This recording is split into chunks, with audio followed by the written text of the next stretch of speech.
Okay, guys. Hello and welcome, everybody. Welcome, welcome, welcome. How you doing today? How's everybody doing? What are we doing? Are we here for, why are you guys here? You're gonna play some, like, Apex Legends or something, right? You guys here for that stream? Some cool Battle Royale action. How's everybody doing? How's your weekend been? What have you guys all been up to? Good times? Good Januaries? I hope good Januaries. Did you guys know that we had Friday the 13th this month? I didn't realize that, and I was flying on that day. I looked at the calendar. I was like, why are you there? Why'd you do this? But what I am most excited for today is the reason we're actually here. It's not to talk about airplanes. It's not to talk about Apex Legends. No. No. We're back to the old monthly report. Breathe it in. Fresh in the morning. I like it. Unfortunately, these streams are like a few days after it comes out, so it's not like super fresh content, but I enjoy these a ton. I like going over this with you guys. I love, discussing back and forth, throwing out the questions, getting completely off topic, and of course, as is customary, taking forever to actually start reading. I know some of you are thinking it because I do this every time. But I gotta say my hellos. I gotta get my words out. I'm a talky person.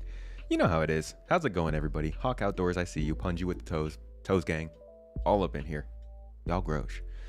Citizen Moore, good to see you. Oscar, let's go. Thanks for being here. Kiwi, welcome. How did they think that they would release 318 in December? It's nearly the end of January. Yeah. Well, there's a lot of how did they think they would questions in Star Citizen's history. Good to see you all. Welcome, Olman, Shempasta, Masex, Lanier 2, Zero, Tony Fresh, 07s, everybody. Livio, Calamitous, Rigaden, Rigaden, Shifty. How you doing? Hot water is important. Hot water is great. Go back a little while. Back in the day. Ask them what they thought of the steam engine. They're going to be like, oh my God, hot water, yes. Hot water is good stuff. I'm happy for it. I'm very, very grateful for it. Brian, how you doing? Have a nice day, even if you have a La Roja shirt. La Roja shirt. Is that what they call this? Honestly, you know what? I'm probably not I'm probably so out of the fandom that I don't know. I am wearing one of the only sports jerseys that I own, which is like I want to say 2010, maybe 2009, 2010 Spanish national team jersey. Oh, they're called La Roja. Okay. Yeah, see, I should have known that. Not an actual fan, apparently. But yeah, this is an old one. This is before they had any World Cup stars. I never want to lose this jersey. 07s, everybody, good morning. Welcome. Don't worry, our intros are almost done, folks. Hope you and the family are well. Thank you, Jortsky. I hope you are doing well also. I almost said well as well. And then I was like, no, that's dumb. Don't do that. We are doing great. We had, obviously, content's been light recently. A couple less videos than normal. A few less streams here and there. We had the big move coming from Turkey back to here after the holiday break over there. So we're back at home. We're settled in. We've done some of the housework. We've gotten everything figured out. All we have to do now is finish Mrs. Tomato's desktop over here. And my sister was visiting for a couple weeks. She has gone home. Unfortunately, it was a lot of fun. We loved having her here, but she's gone home. So we have been pretty busy the last couple of weeks. And we're just now starting to get back into things. Happy to be doing it too. So if anybody's been wondering, it's been a little bit lighter on the videos and stuff. Not a permanent change. Just, early January. Think of us like CIG. We like to take January nice and slow and easy. You were talking to Moist Noodle, and you both agree SC needs to have more meaning.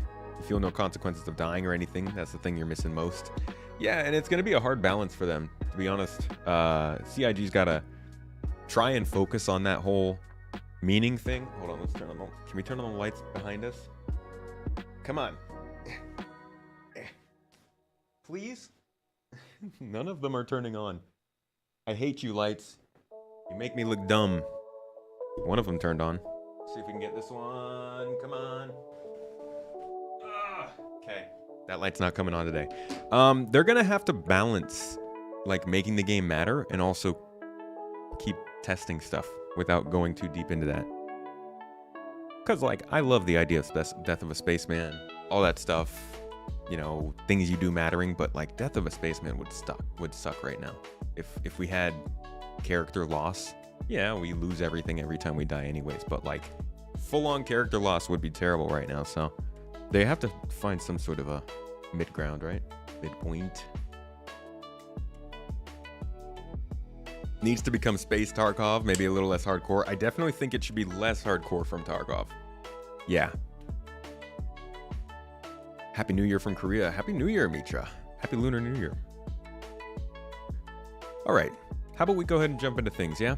So, as we do, for anybody who this is their first time, monthly reports come out every month for Star Citizen. I do a video summary with all the highlights, a little more well produced. That comes out usually the Saturday after my stream. So I also do a stream like I'm doing right now, where we go over it in detail, talk it line by line, and bring up some examples, pictures, videos, whatever we might have. And I think it's definitely what you should do if you're more interested in the full monthly report. The video is more of a summary, but both those things come out every month. So if you like them, feel free to subscribe. Make sure to drop by around this time every month. Come check it out. See if there's anything that actually sounds interesting to you. You'd be surprised at the kind of stuff that they're working on that just doesn't get into the game right away. In fact, that's kind of like the big thing with the AI. It's like they've done so much with AI, yet we don't really see much of it, as we will now see here. So AI features, the features team, these are the people who kind of build the features for the content team. Didn't really have much going on in November, December. So we're going to skip that. And move on to AI tech. So the AI tech team continued to iterate on more complex navigation links to extend the capabilities of NPCs and where they're able to move to, including implementing adapters for airlocks and elevators.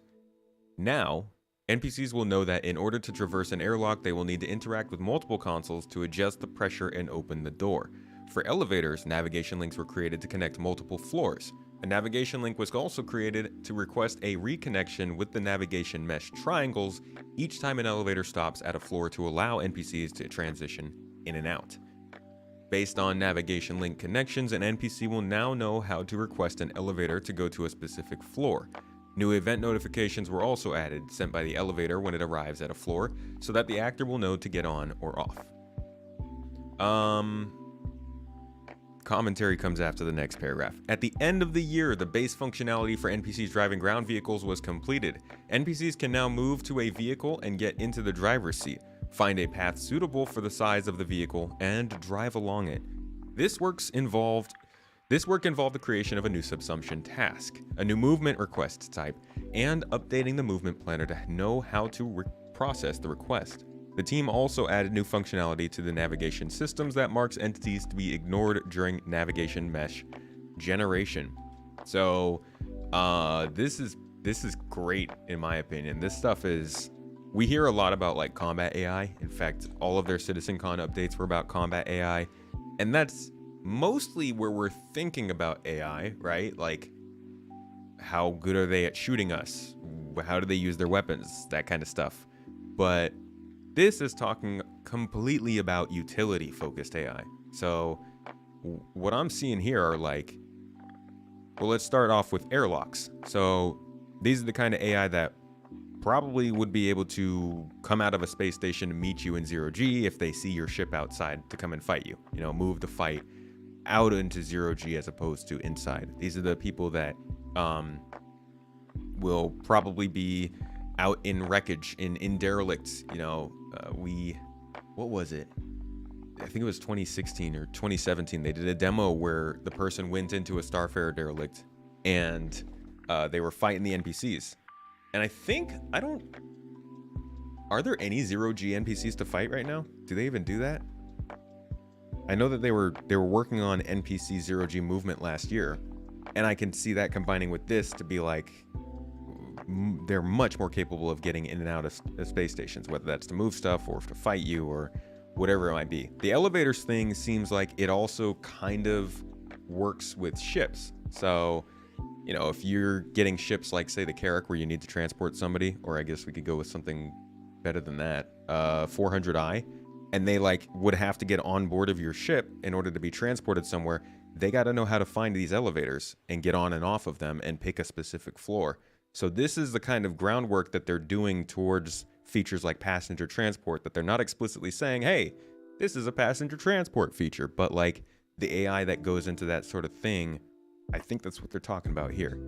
And then driving ground vehicles. I think one of the best things, Darren, hey, thank you for the pizza fund, sir. Happy to see you. Let's top off your pizza fund. Appreciate you, man.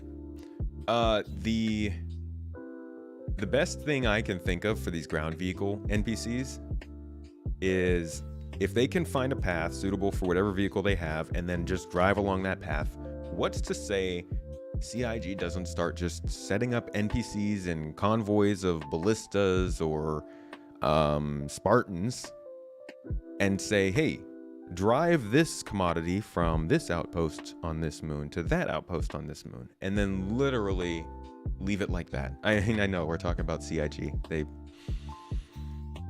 probably won't do that, but the possibility is there with this kind of thing. Like armed convoy ground vehicles are, you know, once there's enough room in the server, I guess, there's not as much network load to make them derp out all the time. This is the kind of thing that would drive that. So I'm also really excited to hear that NPCs are learning how to drive ground vehicles. Overall, we're hearing about them being able to mantle, target ships, target vehicles, drive ships, drive vehicles, navigate in between ships and vehicles and the ground. They're getting a lot of capabilities, and I'm hoping that we start to see more of it in ISC so we can get an idea of when this might actually start to get included in the game. Mason Roach, how you doing? We can just use NPCs to run the Daymar rally. Yeah. I mean, how many people here have watched one of those videos online where people set up like a strategy game with just NPCs just to see what they do? I watched those Civ compilations back in the day. It's like, who's gonna win? Because they're all so dumb. You know, you watch them play and you're just like, oh, you would have gotten killed against a human there. Is that a Spanish football jersey? It is. And I'm not making any sort of a statement with this today. I just happened to be wearing it. I wonder if I should be aware of that. I just happen to have this jersey on. It's one of my only ones. Is there a plan to allow tractor beam usage in Armistice? There should be. I mean, yeah, we're going to have to. In fact, they'll probably have to get that figured out in the next several months, because we're going to be manually loading cargo onto our ships in cities. So we'll have to, we will have to be able to use tractor beams in Armistice zones for that. Make your statement. We are proud. To be honest, I'm ashamed to say, but I don't know what the roster of the Spanish team is right now. I've been so out of the loop that I can't even say, oh yeah, I love the team, because I don't know how they play. I was really following them when they were like, you know, it was Iniesta, Xavi, Alonso, David Villa. It was a dream team, which is why they won 3 cups in a row. NPC perception was another major topic on toward the end of the year. The team implemented a new adapter for action areas to specify lightness and darkness, which will influence NPC's visual perception. They're gonna have to see the dark now. Jersey is tomato colored, so it's cool. That's fair. It goes by theme.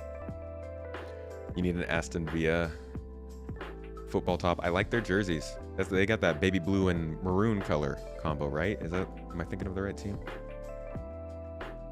Don't want to distract you from SC. No, I like some good combo. Keep it coming. Let's see. I just lost myself. Okay, so perception, basically making it so that if you turn off a light, we've seen this in the previous monthly reports. If you turn off a light, the NPCs won't be able to see you sneak through the room. These are like kind of stealth stuff. A new extender to propagate engine sounds as stimuli was also created, which will make NPCs aware of vehicles in their proximity. This was the first step towards behavior that react to ground vehicles and spaceships. Something else we've seen talked about in monthly reports last year.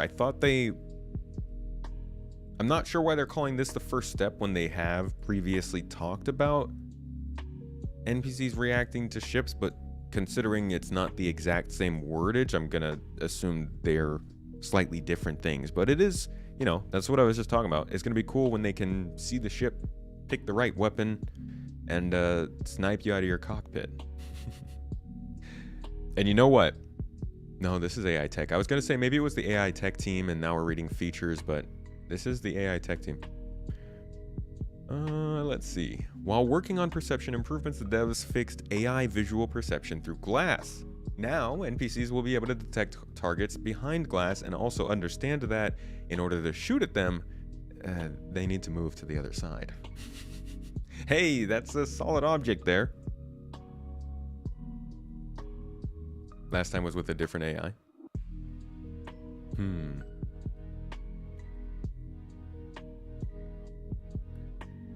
As, by the way, just mentioned in chat by Mrs. Tomato, the Corsair giveaway we've been doing is still going. You actually have a little less than a month now to get in on it. As I've said, hype trains in this stream will spawn a special code that'll get you more entries into that giveaway. But also, if you look through my recent videos, you'll find codes littered throughout. It's actually just one per video, but a light littering. You'll find codes in those videos that'll help you get a couple extra entries into that giveaway as well. So if you want Star Citizen, if you like the Corsair, or if you just kind of want to troll the giveaway, feel free to get entered.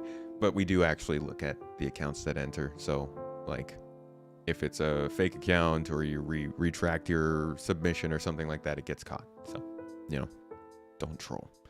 All right, let's move on.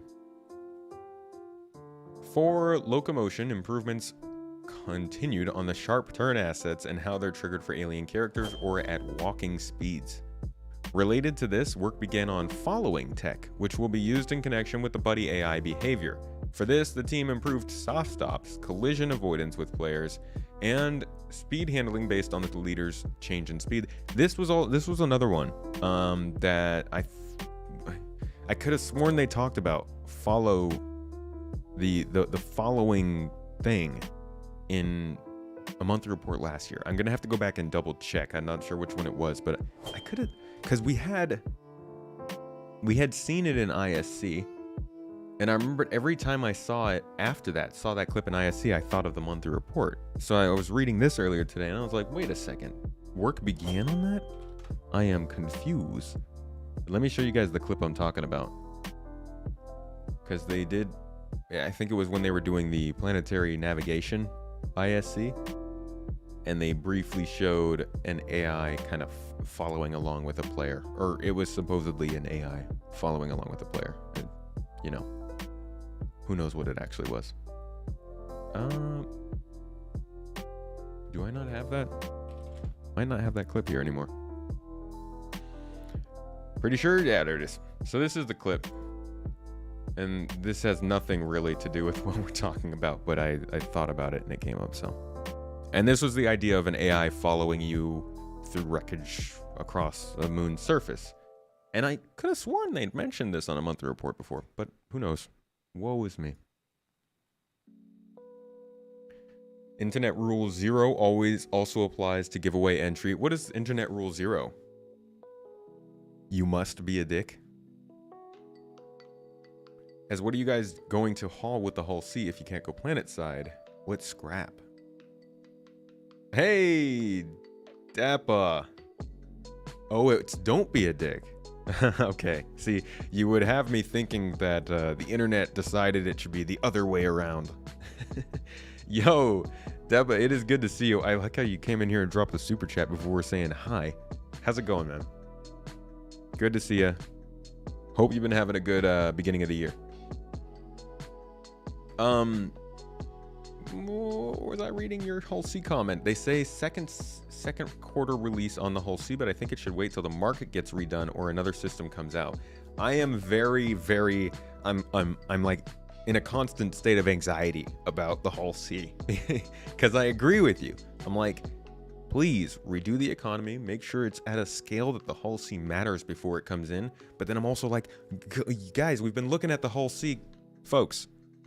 You even know how long we've been looking at the Hull C and waiting for it to come into the game? It's atrocious. It's terrible. And I'm not talking about, oh, they released a concept of it. Rah, let us have it. No, this is literally video from 2017. All this modeling, all this stuff, 2017. And it drives me nuts because like we've been looking at it and I'm like, yeah, okay. Oh, it's pre-rendered. That's not actually in the game. Hold the phone. They were flying it. And it probably wasn't modeled on the interior, but it doesn't matter. We were freaking looking at it, and I want it. Give it to me. But at the same time, like I said, and like you said, it'd be nice if the markets were in a better place for it. So I don't know. I don't know what I want to see them do with the Hull C. I'd like to see it come into the game, but I would really, really like to see cargo hauling progress along with it. And who knows, maybe with the cargo hauling update this year they will. But, you know, I wouldn't bet the release date on it. The Hull C won't break any economy because the C2 and Caterpillar already breaks what we have. It's pointless to bring it in if you really got nothing to haul with. Hey, you know, at the very least, it makes for some great target practice. Let me set up a cool little event where like my org goes and blows up a Hull C and everybody has to collect all 800 of the boxes. Hey, Shadow Spectre, how you doing? When is Polaris set to come? Oh boy. Kiwi. I'm sorry. My prayers. Thoughts and prayers. I can't. The Polaris is gonna be it's gonna be a while. It's not needed for episode 1 of Squadron 42. So you know, I don't know if they're hurting to get it out. Although they did show the rework of it. So maybe. Who knows? Maybe they just wanted to sell some more concepts. I don't know. Why is the game so boring? Nothing to do? You know, that's... What have you tried? Let's start there, Soulful. Tell me what you've tried. And I'll tell you what might not be boring in comparison. Shadow, I'm good. Thank you. Just going through the monthly report. And you're watching the new podcast, in which we also talk about this monthly report. So that works. All right, back to the AI. For the Apollo Subsumption tool, new functionality was added to create and modify the Subsumption master graph. The Subsumption tool is a fun one. We go over this a lot. But let me finish before I keep going. A lot of feedback from the designers was implemented, including the addition of an interface to create roles and sub-roles, find reference functionality, improved interaction with functions and the multi-graph tab, and improvements to grid snapping. So, Subsumption is the tool that is used basically to make the logic of the AI. I don't know what the formal definition is. This is just what I've gotten from watching their stuff, but you can see here that like, and this is very old. This is like Subsumption v0.96. This clip was from, when did it, I'm pretty sure, I think this is 2016 or 2017. Yeah, I saved it in 2021, so I can't see. I'm pretty sure this is from 2016. So like this is Subsumption 6 years ago. But you can see its logic. It's like you do this, then do that. If you do that, do that. Otherwise, do this. That kind of thing. And it drives all of the stuff that they are developing. Driving vehicles, transitioning into airlocks, looking through the light, reacting to light. All of this stuff is driven by Subsumption. So it comes up a lot, and it's one of the bigger tools when it comes to AI. Can the AI recognize a picture with a bicycle in it? Well, no, and unfortunately, that's generally how they end up dying in Star Citizen. It comes down to that. Do you know what a bicycle looks like or not? Task prioritization flow. Yeah, I think that sounds fancy enough.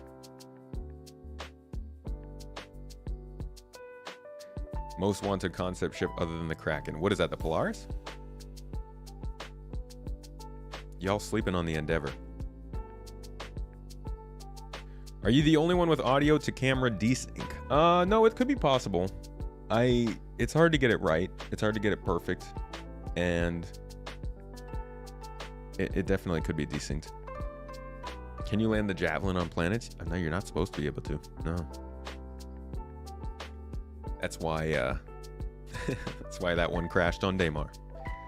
All right, so animation we're gonna skip. Looks like it's pretty small. They supported various trailers and did some motion capture stuff. Moving on to art in the character vein. At the end of 2022, character art finished tasks to the Frontier workwear outfits and Frontier undersuits. They also fixed various bugs related to clipping. You know what I hope? Wait, super quiet audio? My audio is quiet? I'm practically blowing my own ears out. Can anybody confirm? In the meantime, let me see if I can throw a little bit of a delay on my mic. We'll see if that helps at all. Let's put it up to 20 millisecond delay. Maybe that helps with the desync. Audio is fine. Okay. Yeah, I was gonna say I'm really loud in my own head, and I'm not happy with it. Okay. So I was going to show you guys the character art stuff here. They talked about the undersuits and Frontier outfits. For those of you who don't know, they're calling pyro stuff Frontier instead of outlaw. You know, they get offended when you call them outlaws. So this is some of the stuff. I'm thinking some of this is clothes. No, none of this looks like a flight suit. Maybe this, but like that looks like a, you know, atmospheric flight suit. Yeah, Frontier. It's like Pyro is considered the edge of sort of civilized space, kind of, even though it's in the middle of the Empire. So they call it like Frontier. But yeah, this is some of the clothes. I don't think this is armor or undersuits, just clothes. But we do have some other clothes here with this dude, our lovely model. Love his facial expression, and it's cool stuff. I like it. I like how segmented and like modular it looks, especially this one on the right. Full on cold gear. I would wear that on Microtech. I'd do it. Here's some more. And finally, your favorite jacket. It's solid.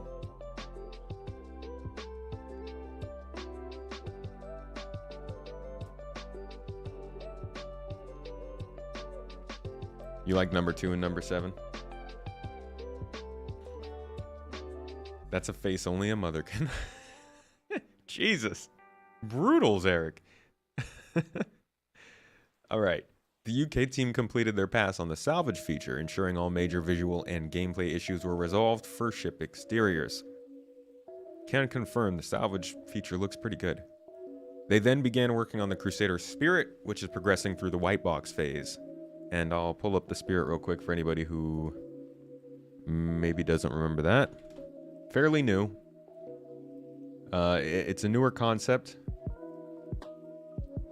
They've got a luxury passenger transport model. They've got a... Let's see.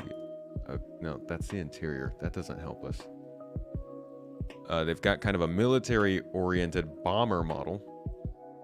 You can see it dropping its little bombs here. So fancy. And they've got a cargo variant. Now, I'm gonna say right now, they did it with the MSR. We all know. We've all raged about it. We still do internally. We all feel it. If they mess with these freaking thrusters on this ship, ooh, look at that, dude. You can't change that. You can't release a picture of the ship like this and then not release the ship like that. So I'm gonna keep coming back to this one. I really, really hope that the thrusters remain as they do in the concept, because it looks so nice. I'm thinking they won't make it thicker. For starters, they kind of learned their lesson a little bit with that, with the MSR, and what else? There was one other one that changed a bit much that got people very up in arms. I can't remember what it was, but the MSR I think taught them. And since then they've gotten a lot better at concepting for the right sizes. So I don't think they'll have that problem with this thing. Oh, you never saw the concept of the MSR? Yeah, the Carrack. That's it. Oh, sorry. So sorry. The Carrack was it. Yeah, the Carrack changed a little bit too. Let me show you the MSR, what it used to look like. Because that thing was, it was actually looked quite a bit like the Ares before. I don't think I named any of the pictures, so you can kind of get that side profile here. You can tell it's pretty thin. They changed the thruster outlook. So like they used to have a really big central thruster here. And they still have these thrusters, but they're just wider now on the ship. And then they had the ramp actually under the thruster, and it was a lot skinnier, you can tell, from the width of the of this dude. Not to shame you, dude, but like his width versus the ramp is skinnier. And you can see that the body of the ship doesn't drop down near as far. So, yeah, the MSR changed a decent amount when it went into the game, and it bumped a lot of people out. And I think over time, I still love the MSR as a ship, but the design-wise, something like the Ares or the Spirit feels a little bit more up my alley. The MSR got a bit too big for me. C1 needs to be real fast to make it worth buying. Different things for different folks, and honestly, that's my favorite part about this line of ships. If you wanted to get a mid-sized ship for you and maybe 2 other people, you could go with a Freelancer. You could go with a the Spirit.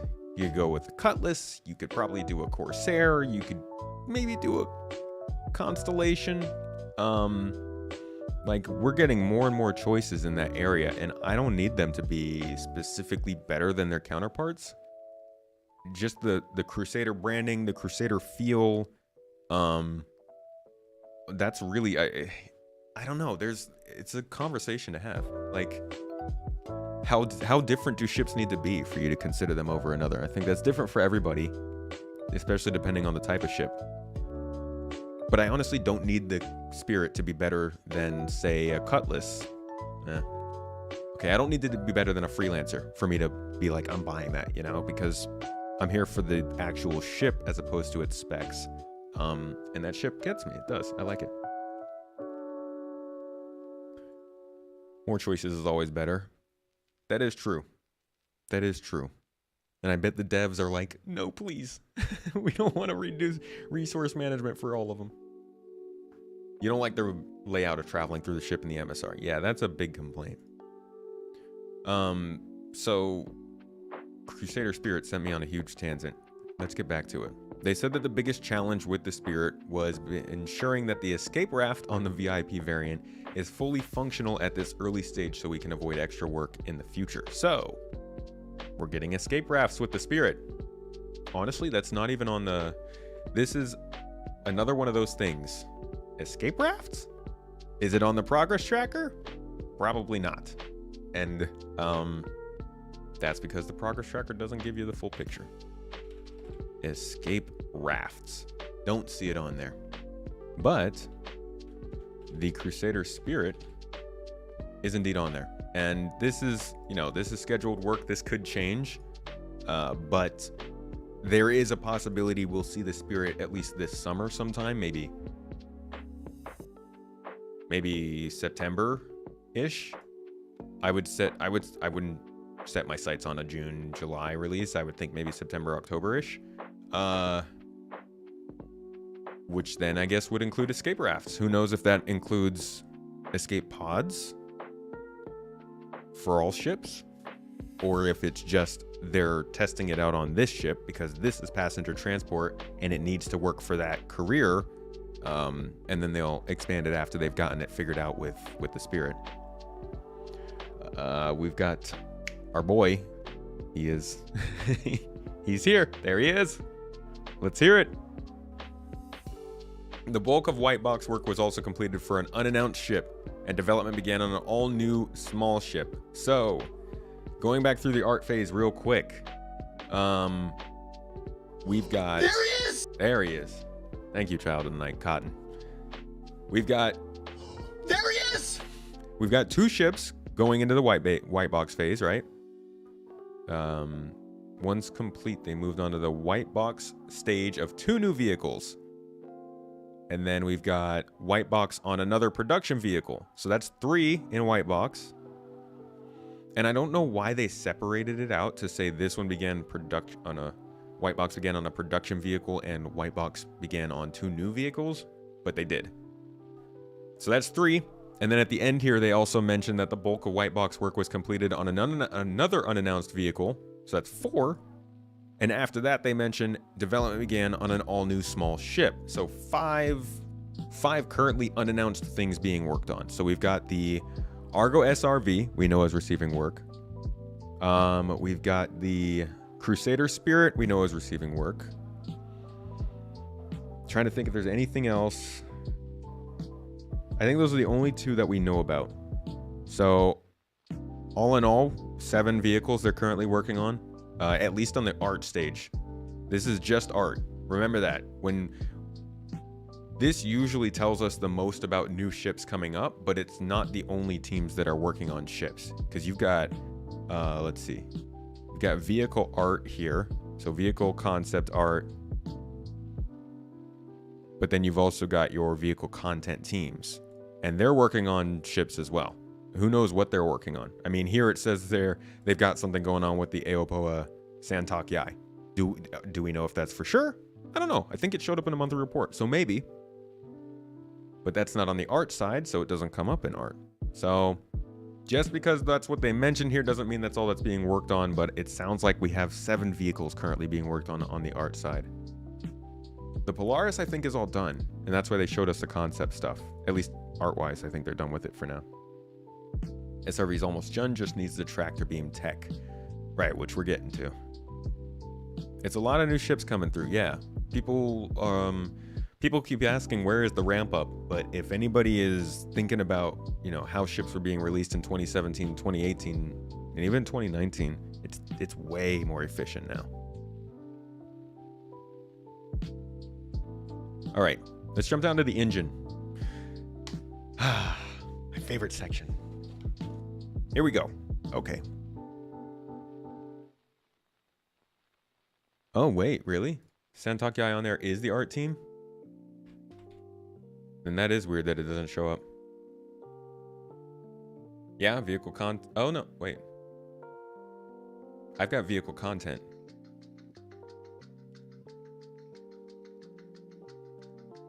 What was I just looking at? Weren't we looking at something else that had more going on than that? Now here I am getting distracted. Vehicle content US. Yeah, here, there we go. Art and design. But I guess it's just the content team that's working on it. Because on the deliverable view, it just says it's the vehicle content team, not the art team. See, this thing's confusing. It's hard to actually know how this thing works. No, don't apologize for that. It's a confusing piece of software, and it's not always up to date. All right, let's do engine stuff. This is gonna hurt. I'm gonna sound smart saying it, but I don't know what I'm talking about. All right, November and December were busy months for the physics team. Aside from plenty of bug fixing and supporting Alpha 318, they worked on various optimizations. For example, the cost of performing part OBB versus grid cell overlap checks was amortized by performing them in one call for a grid node instead of a cell by cell.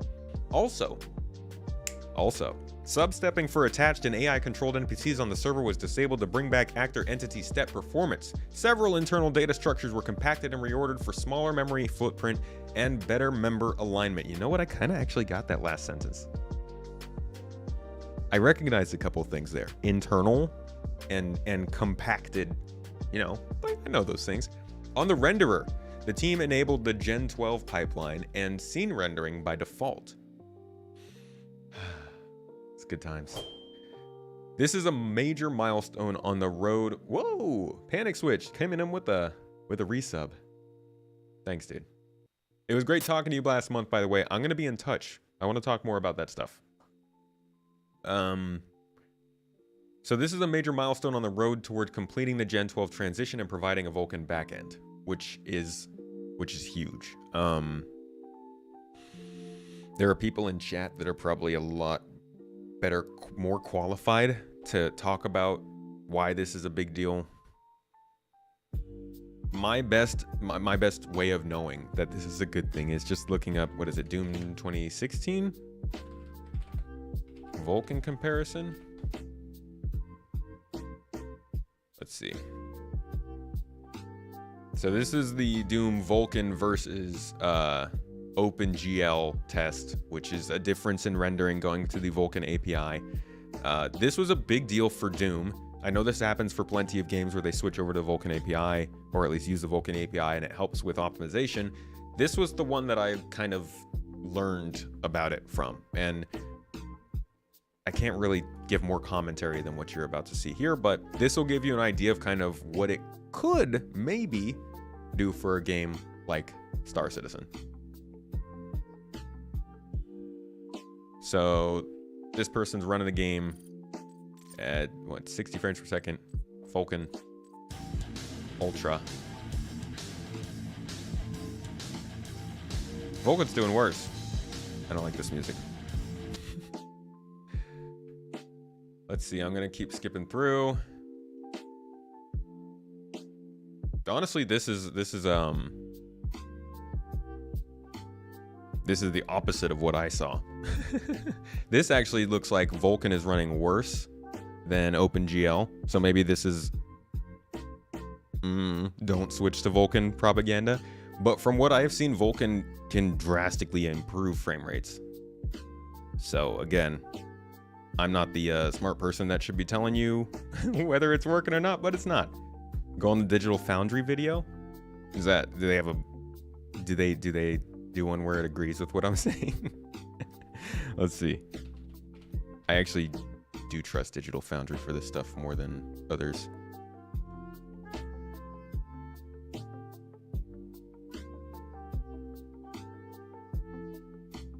Do you think there's much value to the fact all the Squadron chapters work are completed end of year and no new scheduled work? I think it's probably just that they haven't scheduled it out yet. So here they have, this looks like they've got some benchmarks. And see now here, Vulkan's running better. I don't understand that. I wonder what that video was going on there.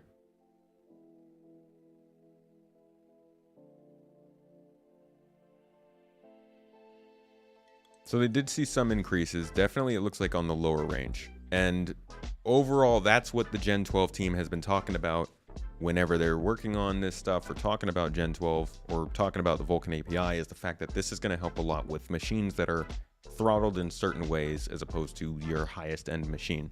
It's going to help a lot with maybe not the Vulkan API itself, but the work that they're doing in Gen 12 helps a lot with offloading the CPU and allowing the GPU to take a little bit more of the rendering load. At least that's what they're doing now. So once they do reach the Vulkan API being included in the game, then we start looking at things like DLSS and FSR and more customizable graphic settings for ourselves and the possibility of things like ray tracing. So like Vulkan itself is important because of optimization. Gen 12 itself is important because of this optimization and them running on their own rendering engine. But ultimately, it's going to open up a lot of other things that they could do later on in the game, which is like what we say about everything, I guess. PES, yeah, it's great now, but it'll do a lot later. Server meshing, same thing. OCS, all these things are kind of gifts that keep giving. So once Vulkan API is in the game, hopefully this year at some point, they can start to look towards more graphical stuff that's outward facing towards us. And then we can start to understand what they're talking about here, because what the Gen 12 refraction and half resolution rendering support for GPU particles was added. The particle stage and GPU handler refactored, and particle shader background compilation was enabled. Furthermore, particle splitting for each hierarchy level are now updated in a way that ensures UAV resources stay consistent across each pass and don't change. Moreover, debug visualization code for various systems was ported to Gen 12, and PSO caching for projectiles and particles was improved. So, you know, I just hope that one day this reads, ray tracing works. Like I can actively look at that and be like, yay, but I don't know what this stuff means. So they're doing a bunch of like low level engine stuff here. Just know that. Regarding, and I'm sure plenty of you do know what I'm reading, so I'm happy for you, honestly, if you do. Regarding atmosphere and volumetric clouds, an initial draft of a new temporal render mode was submitted and will continue to be worked on in the coming months to provide better rendering performance of ray-marked volumetric clouds and atmosphere. So, possible better rendering of atmospheric clouds. Furthermore, various options for refined cloud shaping were brainstormed with TechArt and will hopefully find their way into a release soon.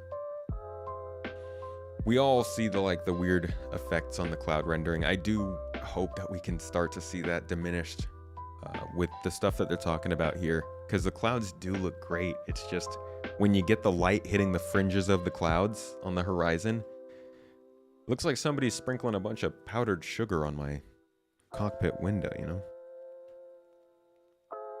Ken, good to see you in here. How have you been this week? You're not part of the PTU, but did the visuals improve a lot with the new changes? I have not seen any real big noticeable differences in graphics. You mean with the Gen 12 changes? I've noticed but my game running better on my 1080 Ti. I've upgraded my PC, so now it runs very well, but I've not noticed very much in terms of visuals changing, no.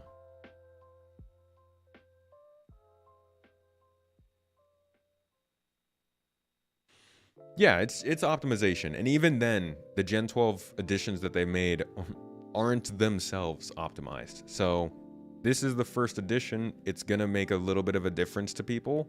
It's definitely improved my own frame rates on my 1080 Ti. But from here on, now they start making incremental updates to Gen 12, adding the Vulkan API stuff, and overall improving on top of what the work they've done. Are bunkers going to be impossible to solo? AI is ruthless in 318 PTU, and you autofill the bunker when you die. I think they'll be soloable.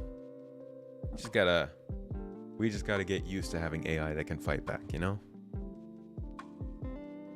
Okay, on the core engine, the team completed work on V2 of P4K packs, data file support for the engine, game, and tool side.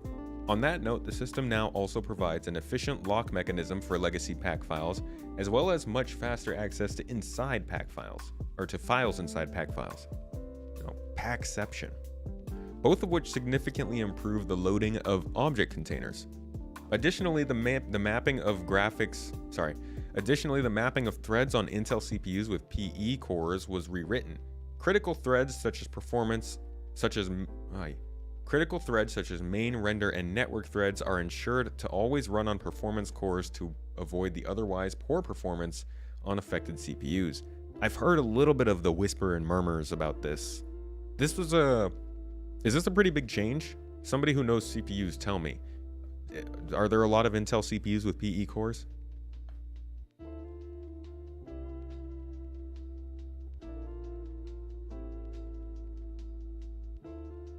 The changes themselves are currently being verified on the PTU. And also support for page sizes larger than 4 kilobytes was added to the engine. At the moment, though, it's only on Linux. It's currently used for stack, text, and data segments, as well as physics allocations. Using huge pages reduces the pressure on the TLB cache, the part of the CPU translating virtual to physical addresses. Wait, they have my physical address? Which should help with performance. With Clang, That is the language they use, I believe, when they're when rendering, I think.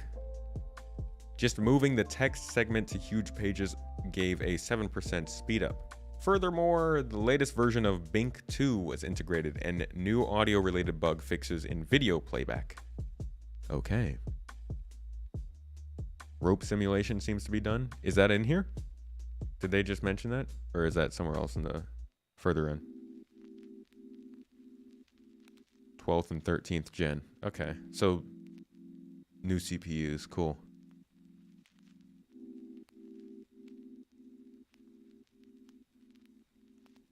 This is important. In the future, this will be quite common technology. Good. So that's cool to hear that they're kind of getting, maybe not ahead, but they're keeping up with like newer stuff. Future-proofing, right? Clang is a compiler. C++ compiler. Okay.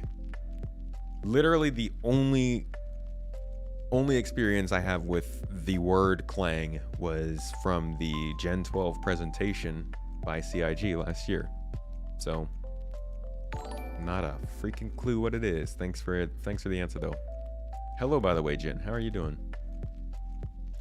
Also, Ray Whiskey, thank you for the sub. We don't currently have a giveaway going on, but we will be giving away another starter pack soon.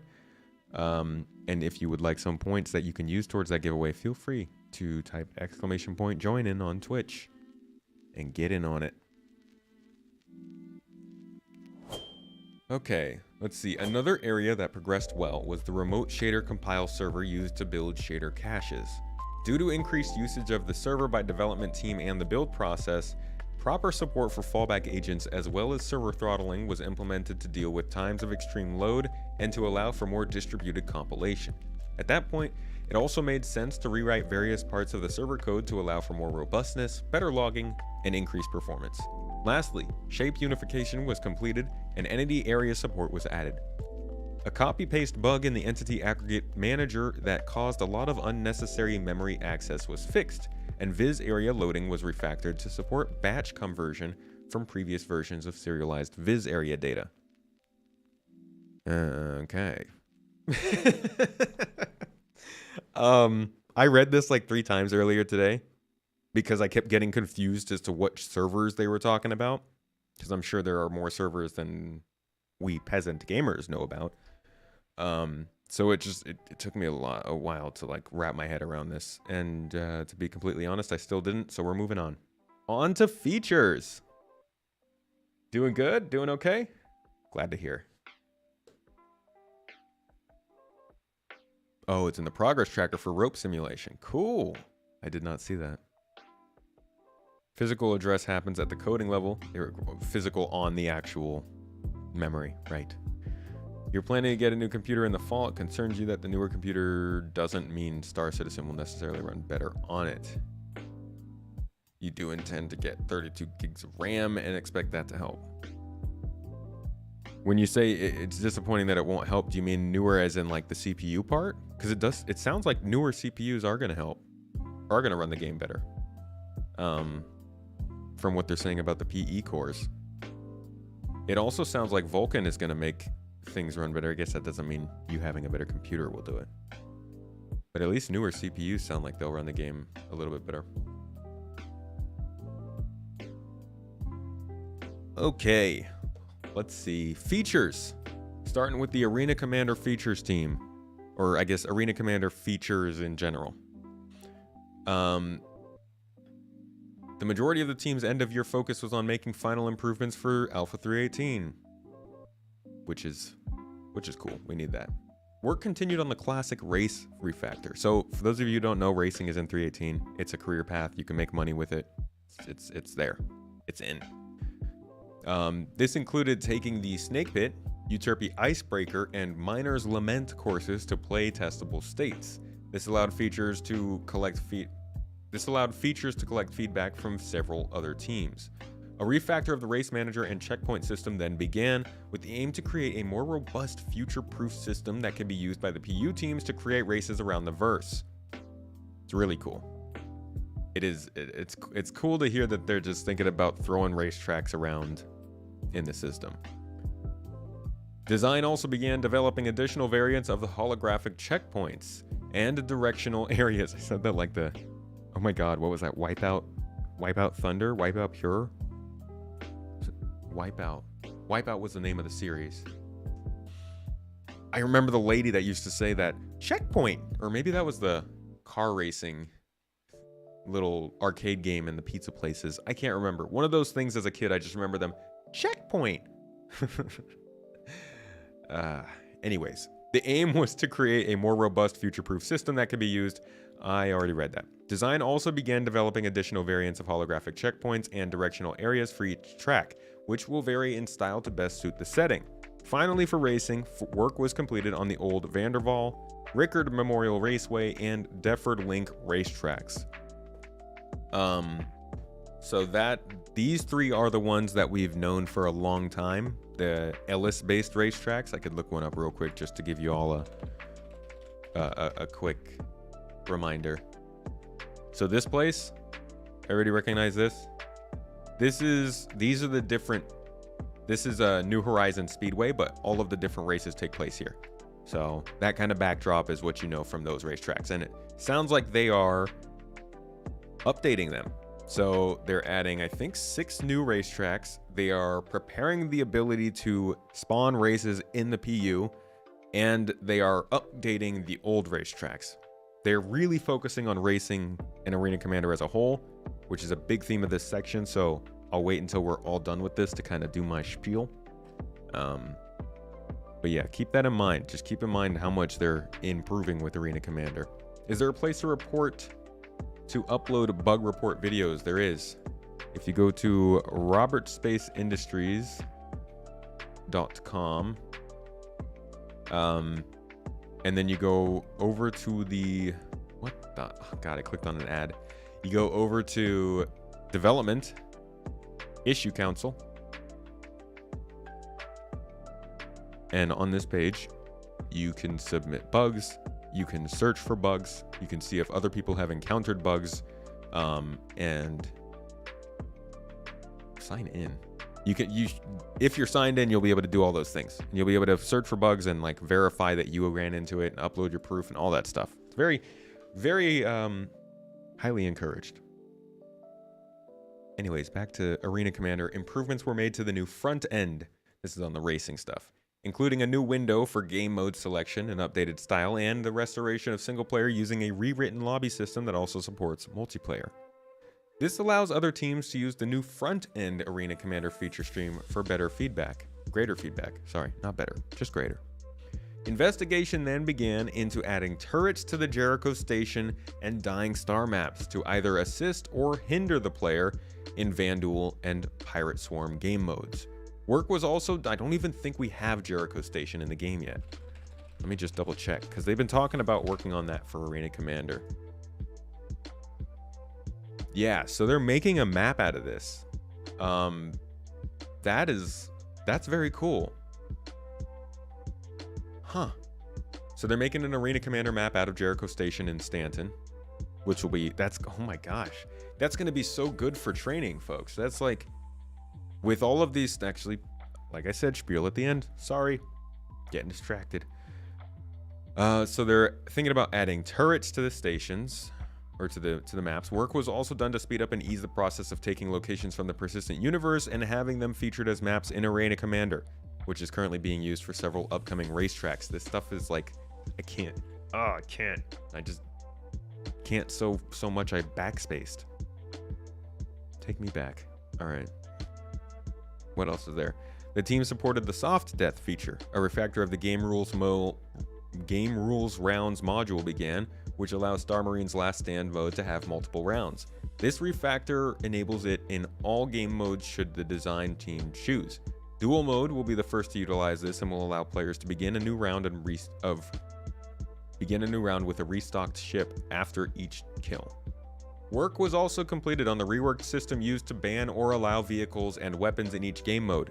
This system provides greater customization for the developers, such as setting up a new mode that only allows a certain vehicle. This is used in Alpha 3.18 during...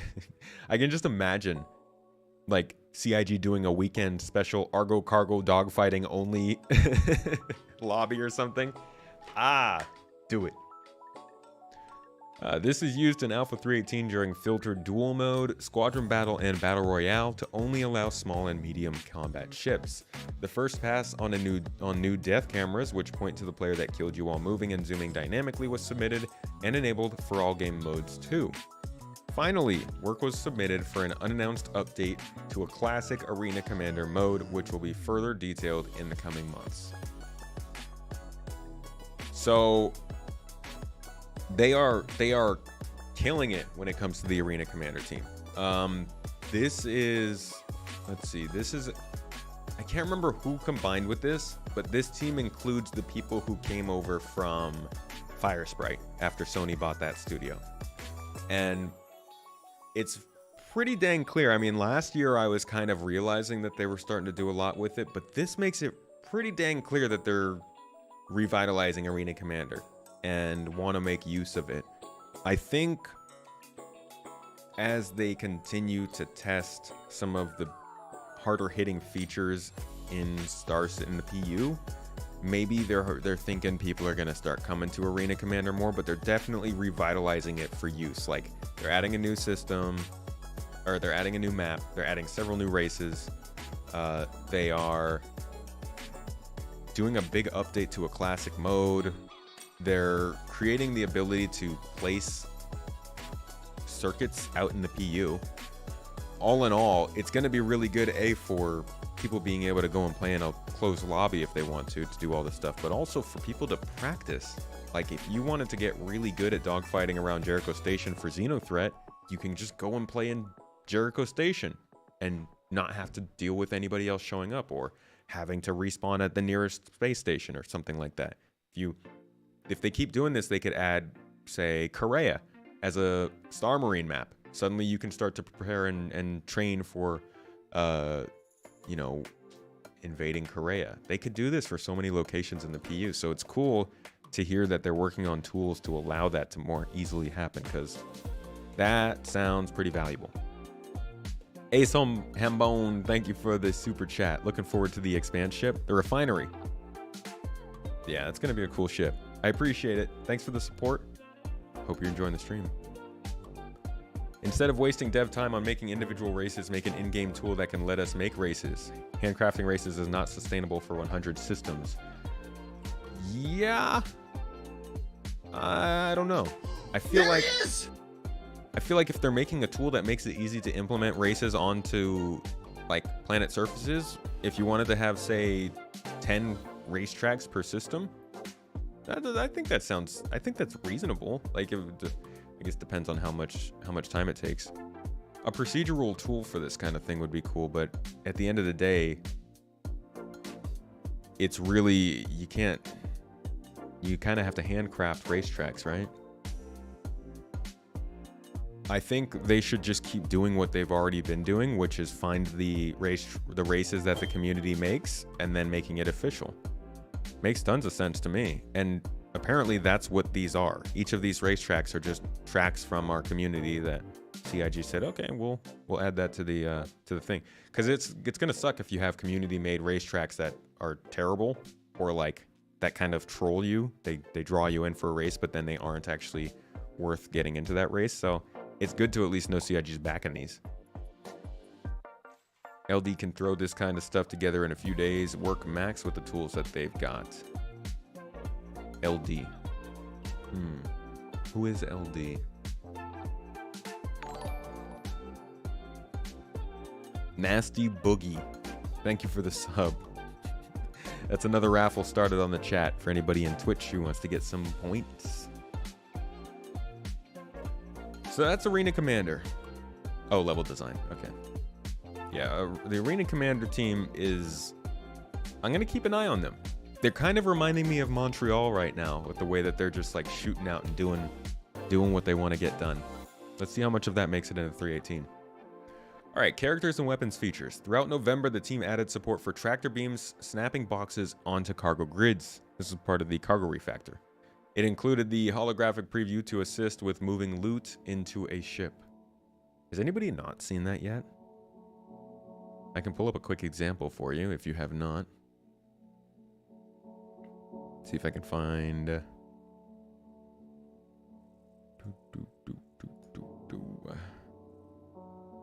Every time I work on a video, I have so many recordings of just nonsense. So I don't even know where my...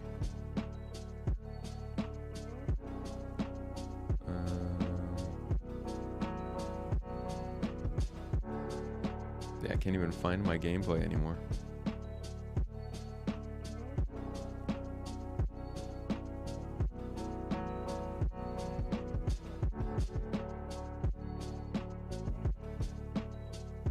Yeah, okay, I think we'll have to skip this. It does happen though, I swear. There is a cargo grid and you can snap boxes into it, and it's working. It's not perfect. There are glitches to it. It's still in PTU. And I think there will always be problems with it, but it is working. And you can now manually take boxes off of ships, put them on, snap them into place. Even the Hull A does it on its exterior holding plates, so it's very nice. They also revisited the feature behind dragging an unconscious body onto a medical bed. This is being made more generic so that bodies can be placed into other appropriately sized objects. Like, what are those? What was the, gosh, what was the thing that they were, it was like a hover dolly, a hover stretcher kind of thing. They had, it was during the Squadron 42 things, they had, I don't know if I even am going to be able to find that footage. Yeah, these things that you put bodies in. I bet you that's what they're talking about. Don't quote me on it. You can totally quote me on it. But like, what are the chances that we have dead body delivery missions regarding these things? Or maybe, I don't know. Some reason to drag a body into that. What this tells me though is also that they're not working on the fireman carry, which they've talked about as a way to more quickly move people longer distances. It seems they're still focusing on the dragging animations. So maybe it'll be a little bit longer until we can actually pick those bodies up. You dragged a mate on the bed to revive them is very cool. Star Stranding by Bideo Kojumbo, Criseo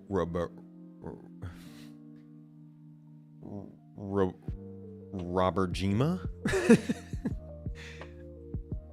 maybe hiding bodies a la Hitman. Oh yeah, that's a good point, because the AI perception stuff, they're all about finding bodies. Hey, it's my friend, he's dead. Or the classic, we got a dead body here. You're not getting away now. 10 seconds later, walking around. You're not getting away now. You're like already halfway down the level. But yeah, maybe hiding bodies a la Hitman, or my favorite, Splinter Cell. Rest in peace. Next up, the team also supported the upcoming patch release with improvements to player respawn and reconnection flow. Additional time was spent ensuring all new inventory UI features are working as expected to. The team then investigated issue logs for a bug that caused the inventory UI to load indefinitely, with multiple fixes being added to the build. On the technical animation side, additional features were added to the inverse kinematic system to allow for more of the mocap performance to come through. This will help when adjusting limbs via IK, while doing actions such as pressing buttons or manipulating weapon attachments. Hey, that sounds extremely familiar. Physicalized handling? Yeah, look at that. Introduces character animations while interacting with and customizing FPS weapons. The aim is to add tactile look and feel to weapon handling, supporting the wider goal of high fidelity character and interactions with all relevant objects in-game. I believe there was another one, bespoke carry or something like that. Bespoke taken place. Definable and bespoke taken place animation actions for specific items. For example, the taken place animation for a helmet should be different from a bottle or grenade. They have a few different tasks that revolve around the animations of characters. Seen them on progress trackers and now on monthly reports. So let's see if this comes up in ISC, and maybe we'll start seeing this in the game soon. I'm thinking this is the kind of stuff they're probably working on. Squadron 42 ships. Pressing buttons, doing startup stuff is probably pretty dependent on this. Oh yeah, bounty hunting too. Good call, Sacred Icon. Yeah, I hope Splinter Cell is coming. That's the other SC that I love. On to features in the gameplay department. All of our favorites. Towards the end of the year, gameplay features worked on hull scraping for Alpha 318, including reacting to feedback threads on Spectrum and adjusting gameplay to match the goals for the first iteration of Salvage. Additionally, filler station functionality was expanded to allow players to create several useful items for hull scraping. This is temporary, we've been told. So, if you heard about it, just keep that in mind. The team also continued with the resource management, including life support and artificial gravity. This included a redesign of the previous engineering UI to give a clearer, more modern design to support the vast amount of functionalities that will be expected. Why don't we look at what the previous UI was that we saw? So this was the previous engineering UI, and I feel like nobody really expected for this to be the actual one. That would have been terrible. At least I think this is what they're referring to as the engineering UI, because this is all we've really seen. And so they were saying that they redesigned it for a more modern design. Yeah, I thought this was like a debugging type of thing. It looks like it is.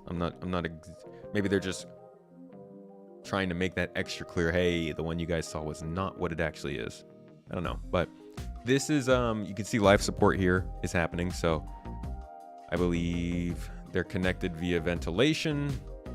You open one room, it vents the air out of that room, but also because the other room is connected through a vent, it vents the air out of that room as well. And then you can see that as the door closes. So this room actually still has some atmosphere. I guess it really slowly vents out. Yeah, see that? So I wonder if it depends on the actual volume. I didn't notice this before. There's just no oxygen in there, but if you look here, the oxygen is super slowly draining out just through the vent. And then when the door closes, they both get up to the proper pressure and O2 levels. But this is life support. Oh, maybe that's it. Is this it? There it is. Okay, so this is what they're talking about. This is the engineering overlay. So yeah, there is kind of a design to it. You can see it, that this was like a sort of blocked out version of what they wanted to do, and I'm guessing they just reorganized it. May have a supply coming in too. That's fair. Is that what they were saying? Connected by ventilation, represented by the box in the center. Atmosphere escapes the first room, taking the connected second room with it. Life support system normalizes. Yeah, they don't really specify. But yeah, so this is life support. And then we've also seen the gravity stuff. As you can see here, we've got a display where you could just change the gravity controls for this area, obviously in a debug mode.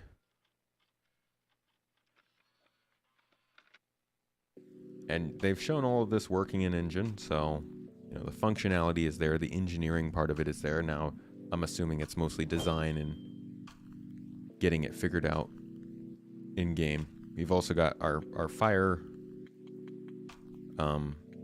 risk of fire, which can then be... Oh, okay. This is showing that a fire in the room will decrease your oxygen level as it burns up all the fuel. And once the oxygen runs out, the fire dies, showing that it's affected by life support as well. What else was there? There's also power. So this is showing that the power system is up, the shields are functional. This player who is inside then removes a relay from the wall, killing off the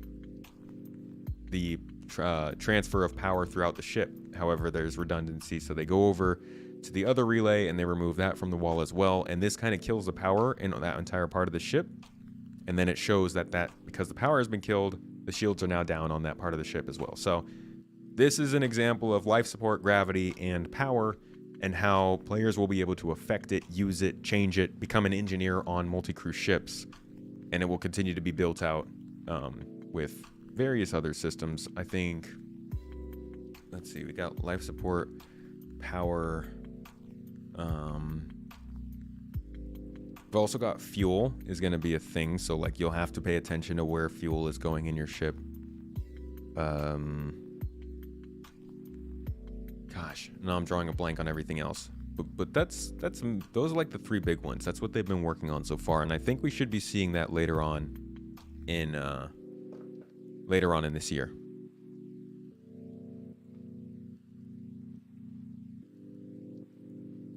Trying to find this exact video. Don't the main components like shield guns and such have their own subcomponents as well? They do, yeah. So all those components also have subcomponents that you'll also have to repair, replace, and figure out. In fact, I think I have a picture maybe. Yeah, here we go. Whoops. Oh no, never mind. These are the relays. So the thing you just saw them take off the wall, they'll be coming out of these things in the ships. And they have to go back through each ship and add these relays into the ship to make sure they're tied into the power system. No, stop this. Stop it. Congrats on the new computer. You must be loving it. Oh, it's been great. I've only tried it once or twice, but it has been fantastic. What video was that? That was from CitizenCon. If you want to find that video, just go to the Star Citizen YouTube page and check out Power Play. This one right here. Journey to 4.0 Power Play, CitizenCon 2952. The best they can give us is realistic timelines and not to show things that are yours to implement. With all due respect, that is your opinion. They have dealt with a decade now of people screaming and yelling at them to show everything that they're working on. So what could be best for the game might not necessarily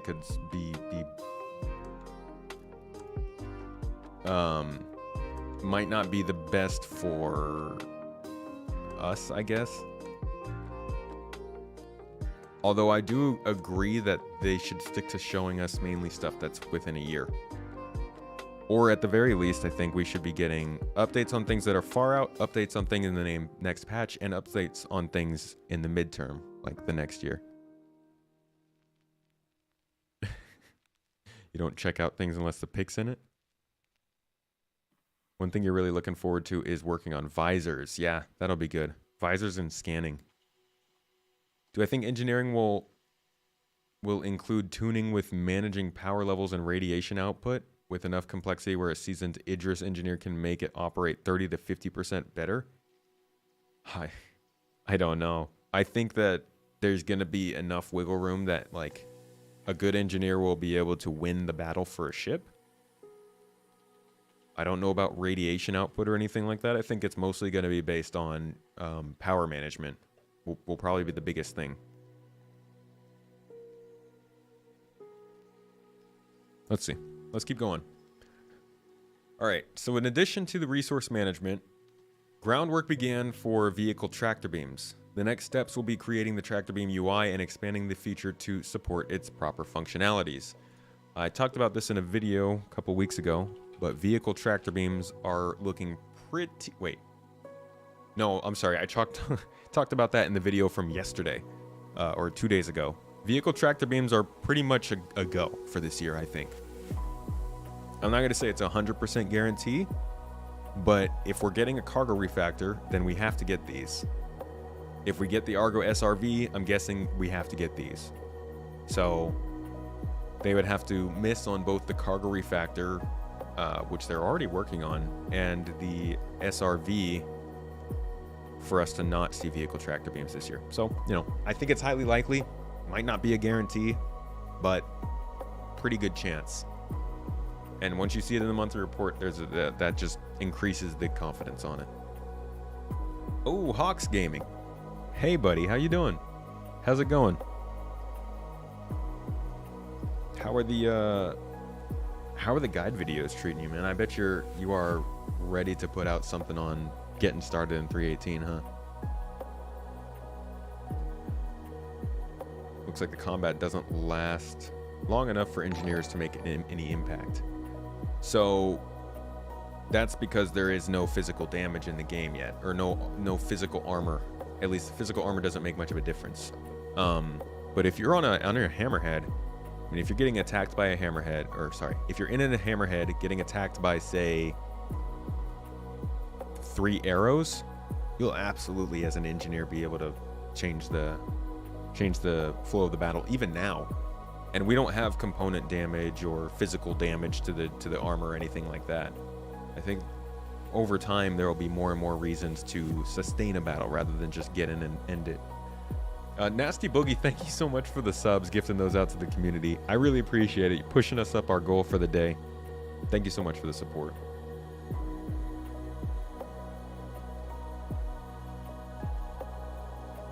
Just needed to hang out with peoples. Yo, it was good to see you in here. You'll be shooting box missions with your hammerhead at some point today. That is a very I guess overkill for box missions. I like it though. I like the energy. Don't forget about the Hull C, which needs 32 SU box tractor beams. Right, yeah, the Hull C would be another one that would probably be necessary.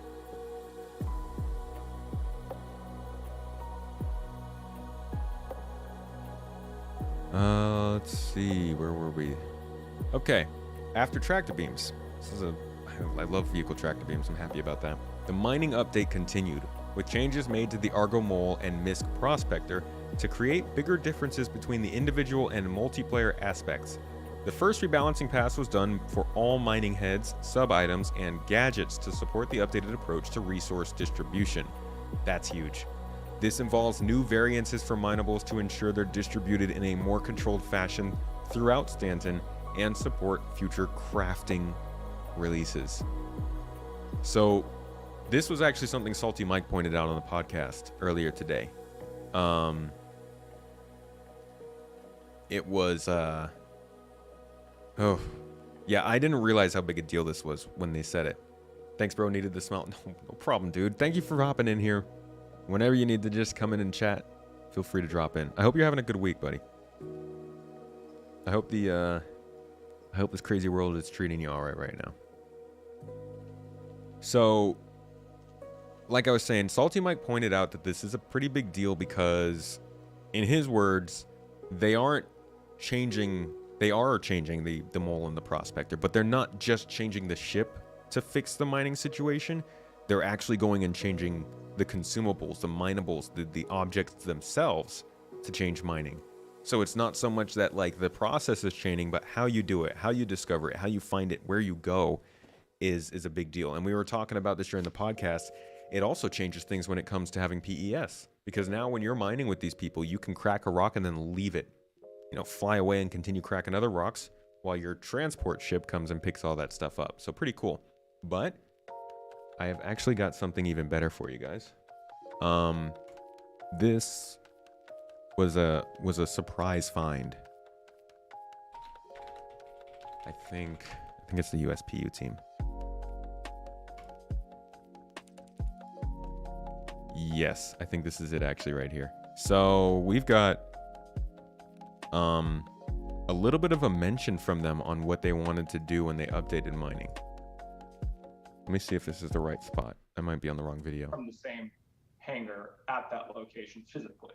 Now, This is the wrong one. Okay. Instead, give me 1 second. I'm going to go on my note-taking app. Whew. You guys almost saw all of that. And find this specific video real quick, because this is pretty cool. I didn't realize they had talked about changing mining. My gosh, where are my? I can't even find my video ideas. Here we go. And it's at the bottom. Open that. All right. Let's listen. The same time and mining in the future. So some of the vision could be a short-term solution to the momentarily like very or more or less unattractive multi-crew mining, but we have bigger plans for that. So we have some ideas of how we can improve multi-crew mining in the future. So some of the visions that we have is that we have some weak points that need to be hit at the same time, and even players need to make them explode at the same time. So imagine a situation where you are with several prospectors targeting the same stone. Everyone hits the same weak point of the stone, and then you have to time it so that you don't damage other pieces of the rock, and then the rock splits, and then you can proceed your mining. Same goes for the Argo mole then. So yeah, it's also, and what we also envision there is that we even expand on the functionality of the mining gadget. So for example, if you have a rock where the weak points are opposite, you could use the mining gadget to actually move the weak spot so that you are able to use the Argo mole. But this is very far off in the future right now. And now we're far off in the future. Yay! Isn't it funny how that works? So this was about 18 months ago. Oh my God, I'm so sorry. I was USPU they were on twice in the last couple of years. So this was actually 1 year ago. This is like 8 months ago. That's probably what they're talking about with these changes to the Argo mole. They're probably talking about creating weak points, which is something that everybody has kind of talked about being a thing in the rocks, that like if you concentrate on a certain part of the rock, it breaks faster. I've never seen this confirmed by CIG, but I know some people mine with that adamantly believe that that is true. I don't know if it is or not, but it sounds like they're working on an official formal version of this. Concentrate your lasers, make sure to hit the weak points of a rock, which, you know, helps with some strategy. And also maybe points towards larger deposits or larger rocks. I know that's something that they're planning, but they haven't explicitly talked about recently. So we'll see. But these changes to mining not only mean we're going to get a rebalance with the profession, which is kind of needed with all of the gadgets and subcomponents and everything. They kind of just need to go back in and make sure it all makes sense. But also different resource distribution, different kind of mechanics with asteroids, and for those of you who don't know, tractor beams will also be able to move mineable rocks, ship tractor beams. So we also will have that kind of mixing it up.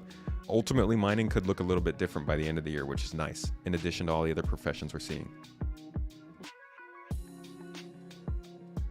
Like Ghostbusters, but with rocks. Kinda, yeah.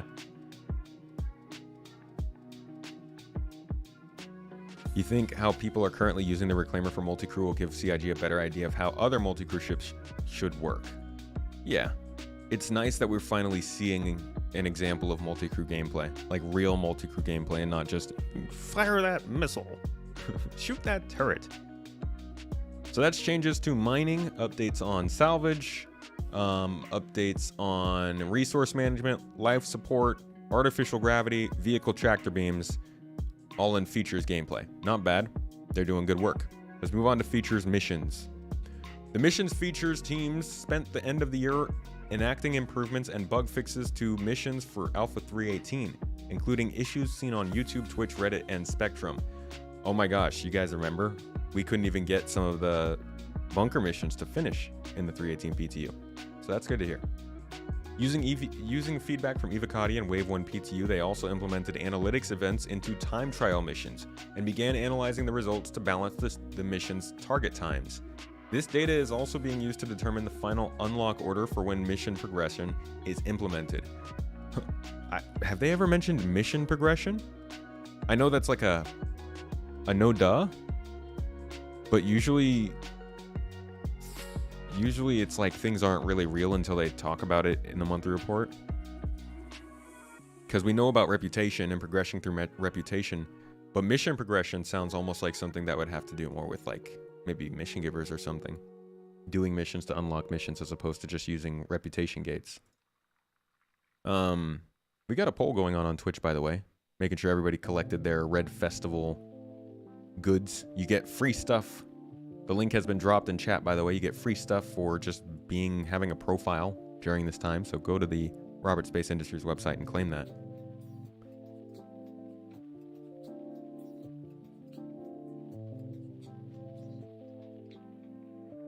This analytics reviewing and balancing will continue until it's live. This is about racing. Okay. What happens when you drop a mineable rock on something or someone? I would assume they die.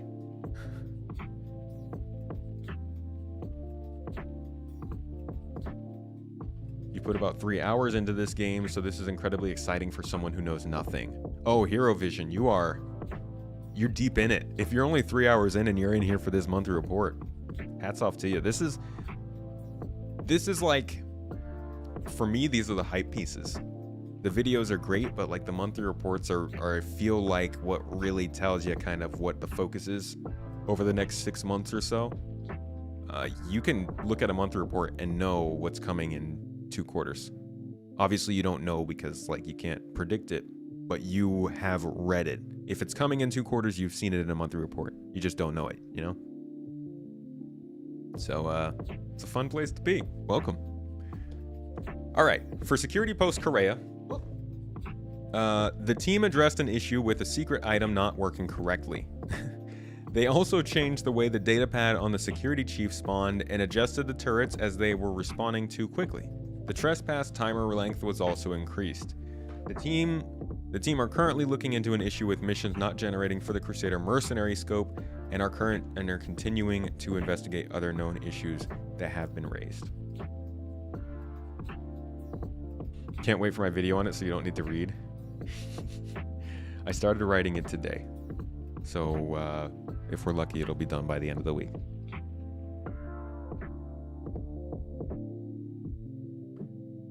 All right, that was the missions features stuff. I wouldn't say there was too much in there. Some good fixes, mainly just like support for 318, it seems.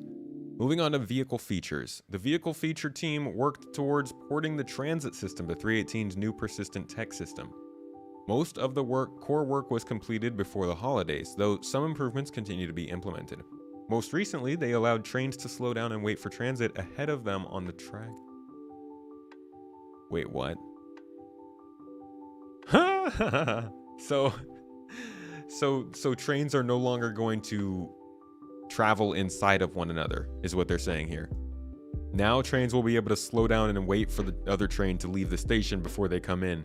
Yeah, that was a very, very immersion breaking kind of thing to see. Like when you're getting into a train, and especially I imagine for newcomers, they're like, oh yeah, this is so cool. I'm in a train station, I'm commuting. Wow, I have to wait for the actual train. And then they're like getting to the train and it starts to leave, but they're standing still and there's still a train there and they're just like, what the like that's not fun. So I'm glad that they're fixing that. That was a weird one. We will see. Yeah, we'll see if they stick. Do we have any info when we will start to see the first creatures? We don't have a when. We do have a what. We don't have a when, but we have a what. And that what is the Boreal Stalker, I believe. This guy. It's kind of like a bear sort of thing. Like a bear yeti kind of guy thing, dude. Here it is, very, very, very pixelated. But you get the idea. It's a beastie looking thing. We've also got a couple of like more domestic kind of animals. So like, because you don't want to fight every animal you see, right? That's kind of boring. So we got these things. I don't even know, quasi-grazer they're called. They're basically space cows. But we got these things. I believe there's like stuff in the game that's made out of these things, like food. Not entirely sure. But that's another thing that they've talked about that they're working on. And then there is the Thunder Wall, I believe. Thunder Ball? No. Storm Wall, not Thunder Wall. See, I get super distracted during these monthly reports. Anyways, there's also the Storm Wall. These are space whales. And they are native to Crusader. So this is another one of the first things that we'll be seeing in the game in terms of creatures. Those three are probably them. There is one other one, though. that we've heard a little bit about. And honestly, I don't know if this would come with Pyro the first time, because I don't think they'll have AI creatures ready for that. But this is a Pyro creature. And we know for sure that's going to be in that system too. So they've definitely, they've got their what. They're ready for like the first kind of passes of creatures in this game. Part of that is the navigation tech they're working on with AI. Another part of that is obviously they need to fix in features. So like we need to have commodities that correspond to these things. You need to have harvestables that correspond. They need to have their own personalities. They need to be fixed into planetary tech and all that stuff. So I don't know when it will happen, but we've seen some of these creatures in the works.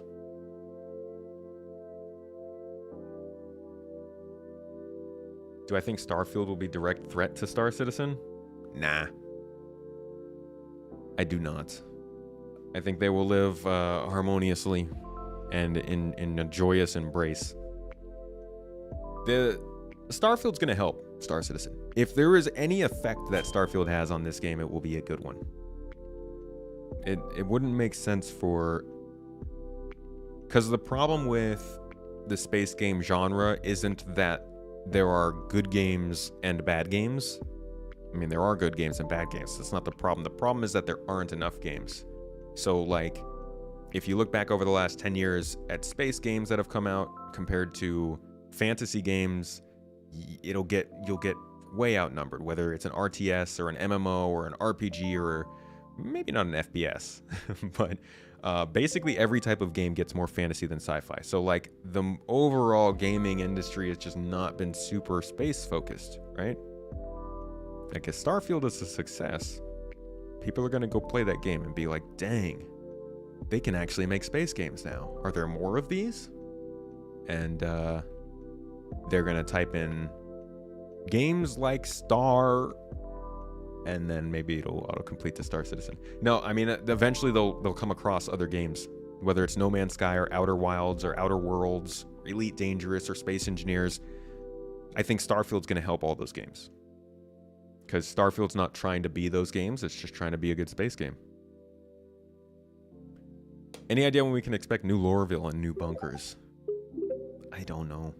I think we might be able to expect a new Lorville this summer. Maybe. Bunkers, I don't know. I'm thinking bunkers by the end of the year, maybe. But even then, probably just, a single implementation, alpha, something to prove it out. Halo Eve, Star Wars! There are some good ones from the last 10 years, but like, not many. Not many that are big budget either. Board Gamer, thank you so much for the raid. Appreciate you. Gave you a little shout out there. Thank you so much for the raid, buddy. Welcome in, everyone. Glad to see you here. Always happy to see Board's face pop up. Hope you guys are having a good time. I'm sure you were. Were you playing, or were you guys talking about the game, doing a Q&A?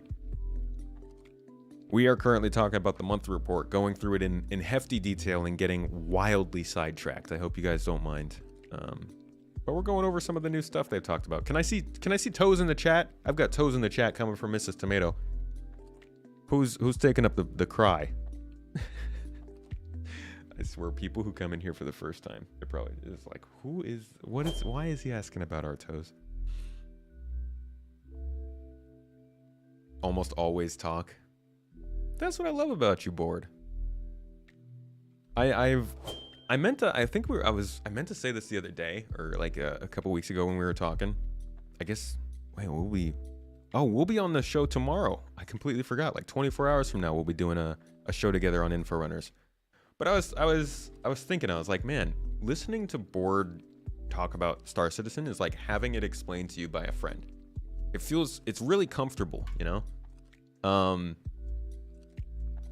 I love the talking. Keep doing that. That's good. Let's see, where was I?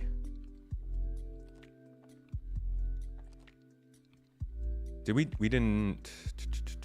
Yeah, we touched on vehicle features. Okay, so thruster algorithm stuff. Being sidetracked is always great. It is. It's good fun. All right, the team also implemented new setup tools for vehicles, which allow the designers to see how the automated thruster algorithms use each thruster on a ship. This is used to see how certain thrusters are being used to move in specific directions and make necessary changes to get ships to fly how they want. They talked about that when they were talking about making ships and how if they'll make a concept. You would think the concept of a vehicle doesn't really matter that much, but they make the concept of the ship, and then they have to decide when they're making that concept where the thrusters are. Because if they move a thruster here 10 feet to the left, you know, when they actually put the ship in game, it's not going to be balanced the same way as when they made the concept. So I wonder if this has to do with that, just making sure that that's always consistent throughout the process of making the ship. Let me see if I have any specific footage on that stuff. On thrusters. What do we got? What do we got? What do we got? What is this? Oh, I literally labeled this thrusters because of the thruster up here. That's not very creative, Tomato. I've got nothing. But if you didn't know, Star Citizen simulates all of the thrusters on your ship. So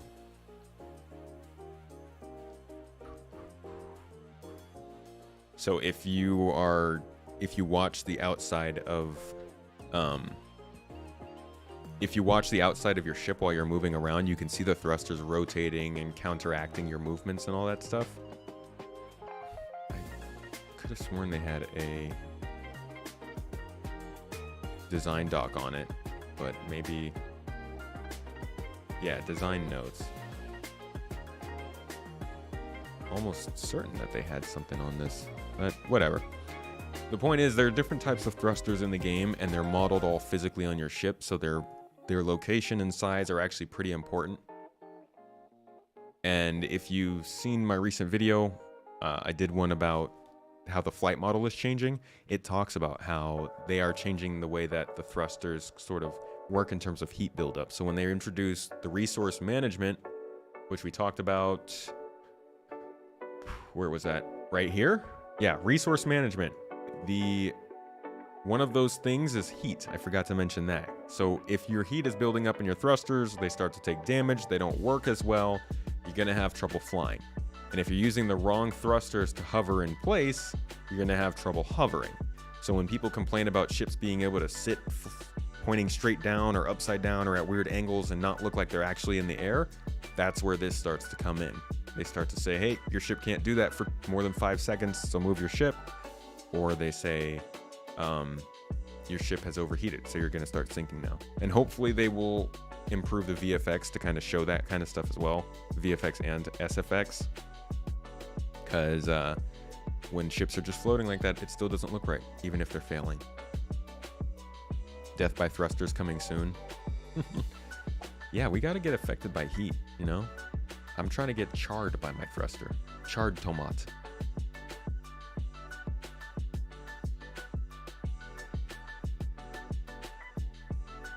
All right, let's move on to graphics, VFX, and programming, or graphics and VFX programming, as well as Planet Tech. It's a big section now. The VFX programming team focused on finishing the damage map work for hull scraping. This mostly involved bug fixing and performance improvements alongside reworking the debug options for damage maps and documenting the various amendments made for the hull scraping project. Improvements were also made to visuals, networking, serialization, and damage maps in various edge cases found during PTU testing. What's partially filled with water? Oh, tomato. The Planet Tech team focused on polishing river tech and improving resource streaming performance with a new and more aggressive threaded model that guarantees a stall-free experience. Additionally, maintenance was done to stabilize the Rastar tool. It's the tool used to make outposts.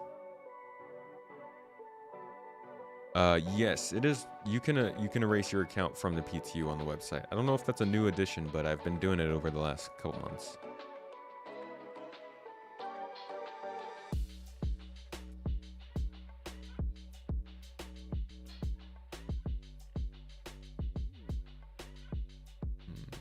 More recently, work began on the Asteroid SDF to introduce support for new primitives.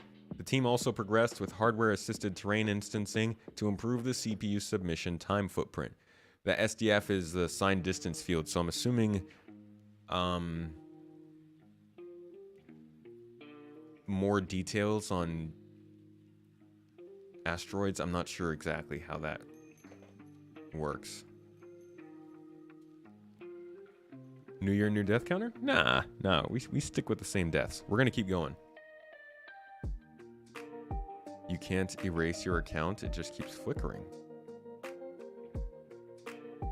Have you tried recopying it after you erased it?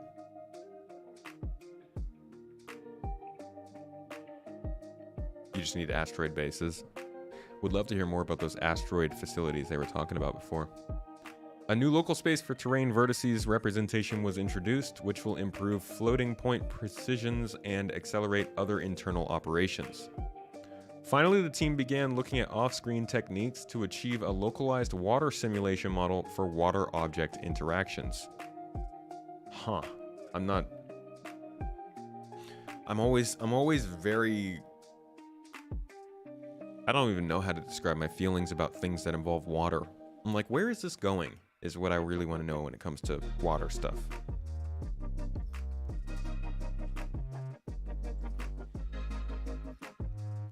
Recopy and deletion is disabled currently. Oh. Okay, I didn't know that. I'm sorry.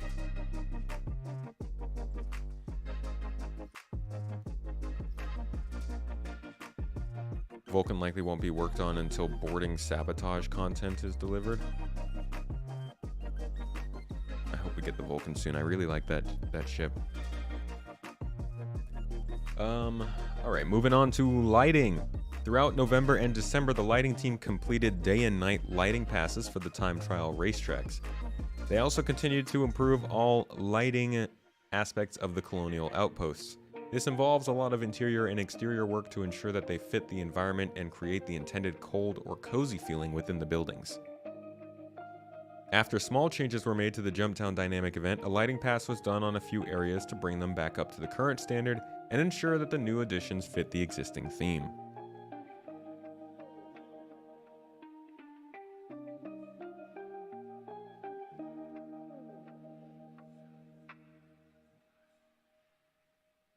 Bye-bye. Don't spam me on Twitch.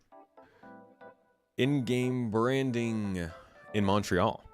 The in-game branding team finished the year by completing several mandates. This included rebranding Security Post Korea into Crusader Security Outpost and redesigning Area 18's navigational signage in support of the new player experience. I knew it! I knew it! I knew it! I knew it! Ugh. Okay. I was wrong. Now I get to make a video saying I was wrong. So I released a video yesterday, 2 days ago. All I had to do was read the monthly report to have this confirmed. So before, when they were talking about the new player experience, hold on, I'll just show you guys. This is so much easier to just like pull up and not paraphrase it. Let me just grab the video. Here we go. All right, listen super closely to what Todd Pappy says here about what they're doing like next. That. We've 42 as well as for the persistent universe. So we're waiting on them to do the first pass on the HUD and the first pass on the system, and then from there that trickles down to us. We need to reskin it and do it regarding the subsumption hooks. And so he's talking about the new player experience right now in cities or just in general. Everything like that. We've already got all that spec'd out. The teams are working towards that right now. Front end experience. We just need to make sure that one of our team from USPU works on that and builds that out.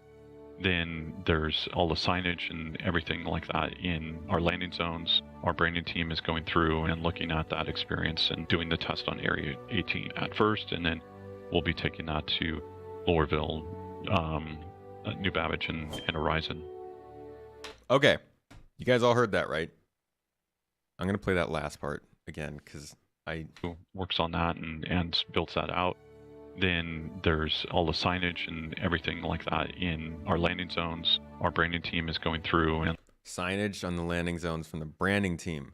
looking at that experience and doing the test on Area 18 at first, and then testing on Area 18 in Lorville. So, all right, enough being cryptic, Space Tomato. If you watched my recent video, I mentioned that the new player experience is coming and that it's starting at Area 18. I also said this, I think, on the captain's table last week. It was me, Morph, and Astropub. And I mentioned that again, that they had said that the new player experience is starting in R-Corp. And I realized I had this thought in my head. I was like, I could be wrong about this because the way he says it, it sounds like he's referring to the branding starting in R-Corp, not the overall rehash of the new player experience. So I was sitting here thinking, oh, well, they've got to add like the plugins for like indicators and AR graphics and stuff like that into the city to kind of prepare for the experience. But I'm pretty sure all they're saying is, we just need to update the branding. He said the branding team. We see now in the, oh, where'd my monthly report go? Where's my monthly report? We're seeing it now in like the monthly report that obviously it's more about just the branding and the signage, which means that we might actually get the new player experience across the whole game all at once. So I'm happy to be wrong about that. But I definitely thought they meant that the new player experience was going to be more intensively integrated into each city one by one. Hopefully it is what this seems to be saying, and it's just the branding that was getting updated city by city. Branding team or brand new team? He said branding team, I believe. is going through and looking at and everything like that in our landing zones. Our branding team is going through and looking at that experience. Yeah, I'm pretty sure it's the branding team. Our landing zones. Our branding team is going through and yeah, our branding team is going through, which makes sense. Yeah, R-Corp's very difficult to spot the spaceport. So is Orison. Orison is terrible. Oh my gosh, you can't even see it. I mean, now you can because they make you fly in closer to the city, but before they drop you so high up, you couldn't even tell there was a city down there. You're hearing brand new? Well, I heard branding.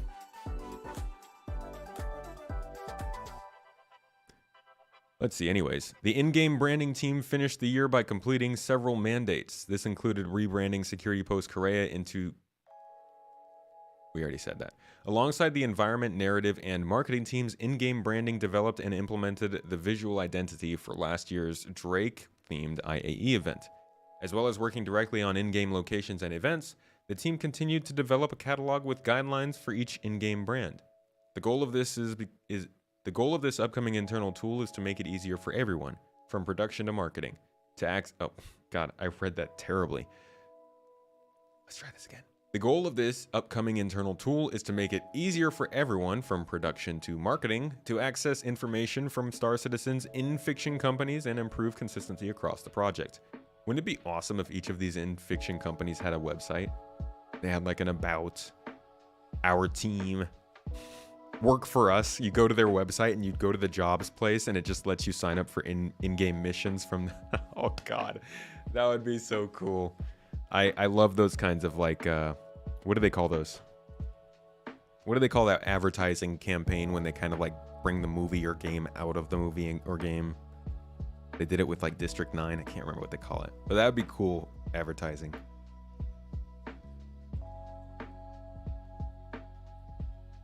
So that is the in-game branding team in Montreal. I'm happy to hear they're working on the new player experience. I think that's probably one of the most important things that CIG can do this year, is improve that. ARGs, that's it. Thank you. Yeah, barely holding on. Got it. Captain Turk, you like the shirt? What's up, Carbon Tales? How you doing? Yeah, I gotta get myself a, I gotta find a Turkish team that I want to get a shirt for. Or maybe not a full shirt. Maybe just maybe a scarf. Something that I can wear on festive days while we're over here. All right, throughout November and December, EU Locations, I love the Locations team's updates. The EU Locations Team 1 continued working on the rundown Pyro space station, With more designers now on the team, they made great progress on the layout of each room and are currently exploring interesting gameplay options across the location. I figured I'd hear Galatasaray. Oh, am I wearing your Pisces right now, Fuglong? Nice. I've heard some chatter about this line, that they're working on the rundown Pyro space station. And the phrasing behind this is kind of weird. It makes it sound like they're working on the one space station in Pyro, but I don't think that's what they're saying. That'd be a little wild. I'm assuming that they're just referring to the hero landing zone, being that the rundown Pyro space station, quote unquote ruined station, is the landing zone. It's going to get a lot more work than your normal space station. It's going to be on par with your Lorvilles and your New Babbages and your Area 18s. So I'm guessing that's what they're talking about here. It's just going to be a lot bigger of a space station. The EU Locations 2 team worked alongside the US-based PU team to add new cargo elevators into existing hangars, which will be used during the updated cargo gameplay. I didn't expect that. I didn't expect that to be happening that early. In November and December, they were putting the cargo elevators into the hangars. I mean, that's gotta mean that they're starting to work on the actual function of those cargo elevators moving cargo. So that a couple quarters maybe? They could be saying they're working on the asset group that will be used to make ruined stations in general. That's another thing. That's another way they could be talking about it. Although I figured they would have said working on the rundown Pyro space station set or something. But you could be right about that, Anvil.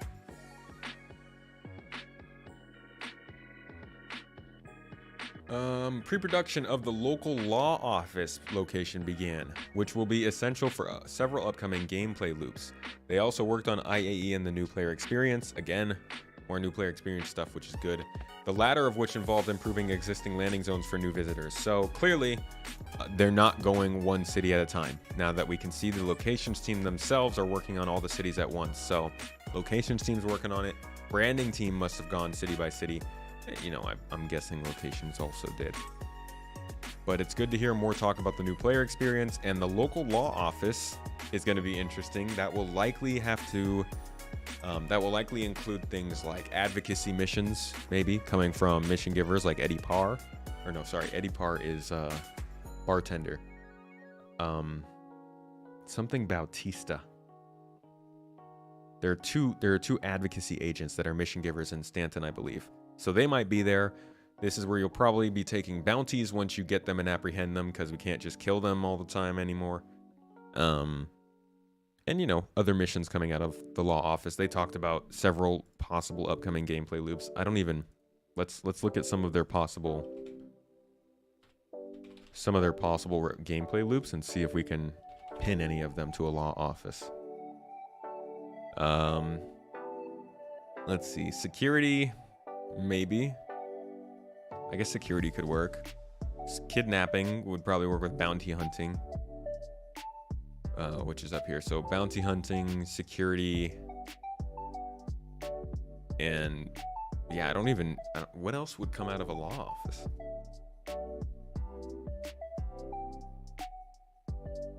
I can really only think of those two, at least that are on here. What else are they showing us?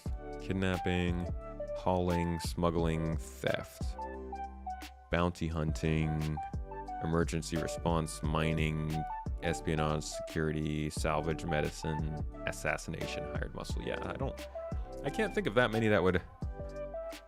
Here he is. How have we haven't even been streaming that long.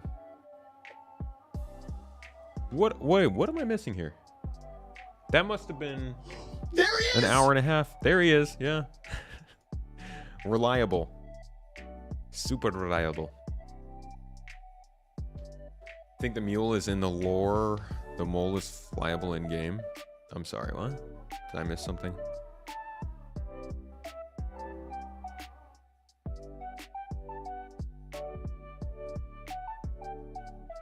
Oh, I see. Will the cargo vehicle work to transport and load car? Okay, talking about the raft then, I'm guessing.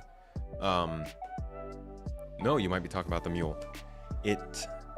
You can put boxes on the mule. It has a cargo grid. Yeah, but it doesn't do like the forklift stuff.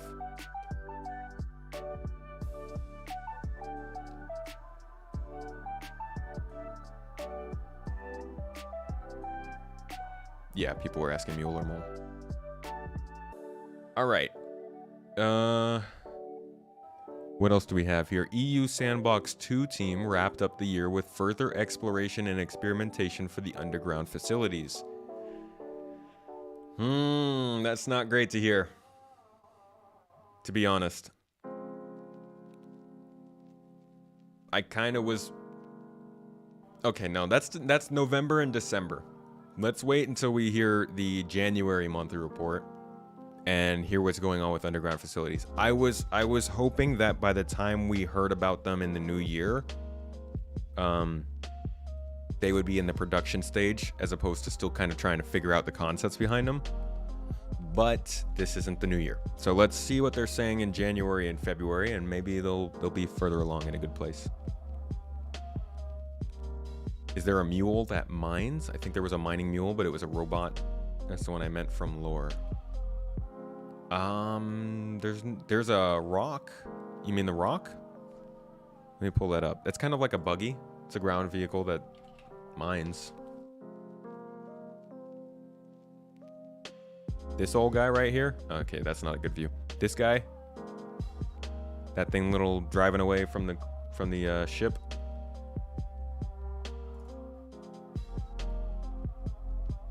Those things? Is that what you're talking about? That is the Gray Cat Rock. Maybe thinking of the mining tick? What is that called again? The Sidnus? I think I might have that here. But yeah, that thing, I mean, that's not going to be in game. This thing. Do I have all these saved? Yeah. Got them on my, you can't really see it. Hold on. This thing. You can kind of see it. You can see the little lights. This is running the stream right now, actually. It's a little scary to think, but like my overlays, which I know is a bad idea. But my overlays, all of the pictures and videos that I pull up, that's all on there. It's our business. NASAfied.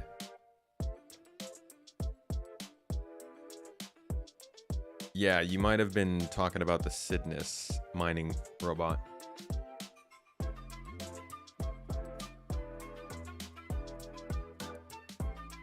What is this? This is a gigantic mining vehicle robot thing, owned by, I think, Shubin. I think it's a Shubin creation. Can't really read any of the branding on it. And it basically just lands on asteroids and pulverizes them. It's in Squadron 42. This isn't really going to be something that we see in the game too much. Maybe we'll see it somewhere in the game in Star Citizen, but this is mainly for Squadron 42. What's the specs of that thing? 200,000 SCU of storage, but only 2 crew. It's actually only 2 crew, I think. Gray Cat makes it. Thank you. Anyways, yeah, that might be what he was talking about. That won't be in the game right now, though. All right. After the underground facilities, which I hope we hear about next month, they also finished the Sand Caves visual target, worked to set the benchmark for rock caves in the PU, and began looking into improving and adding to Microtech's Forest. Didn't we get a sneak peek of Microtech's Forest recently? I think they showed an improvement on the forest. Yeah.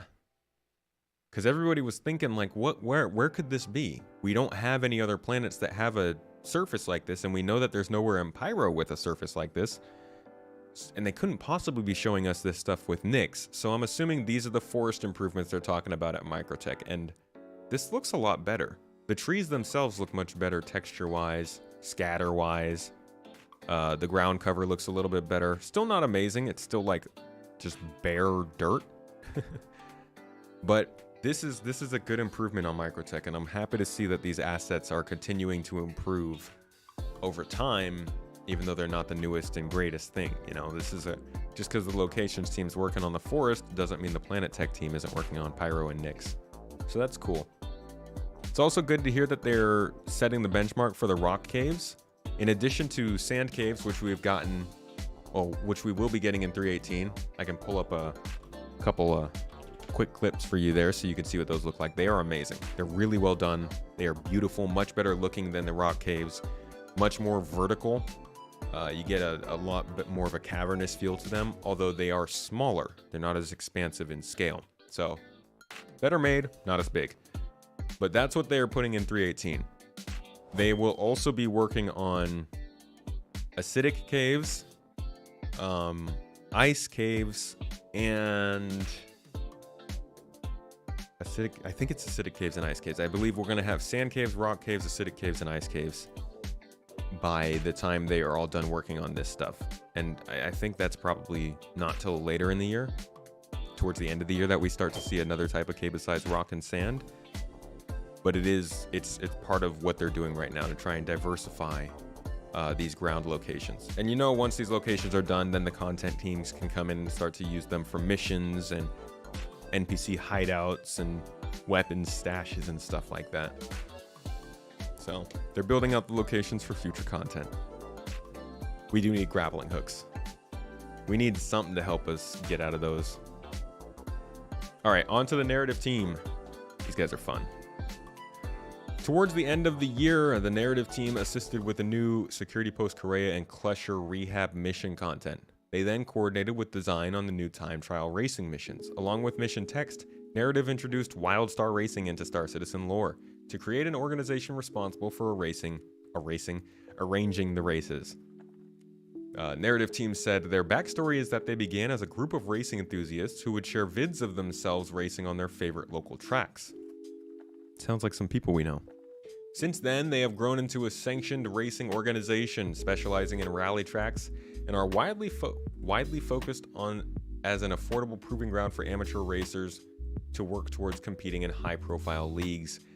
Won't it be cool if the star system you're in determines the overall skill of the profession? It would be easy enough to do with racing, right? To say Ellis system has the most difficult, most celebrated, most lucrative races in the game. Stanton is good for amateurs and people who are just starting out, who want to get a feel for it.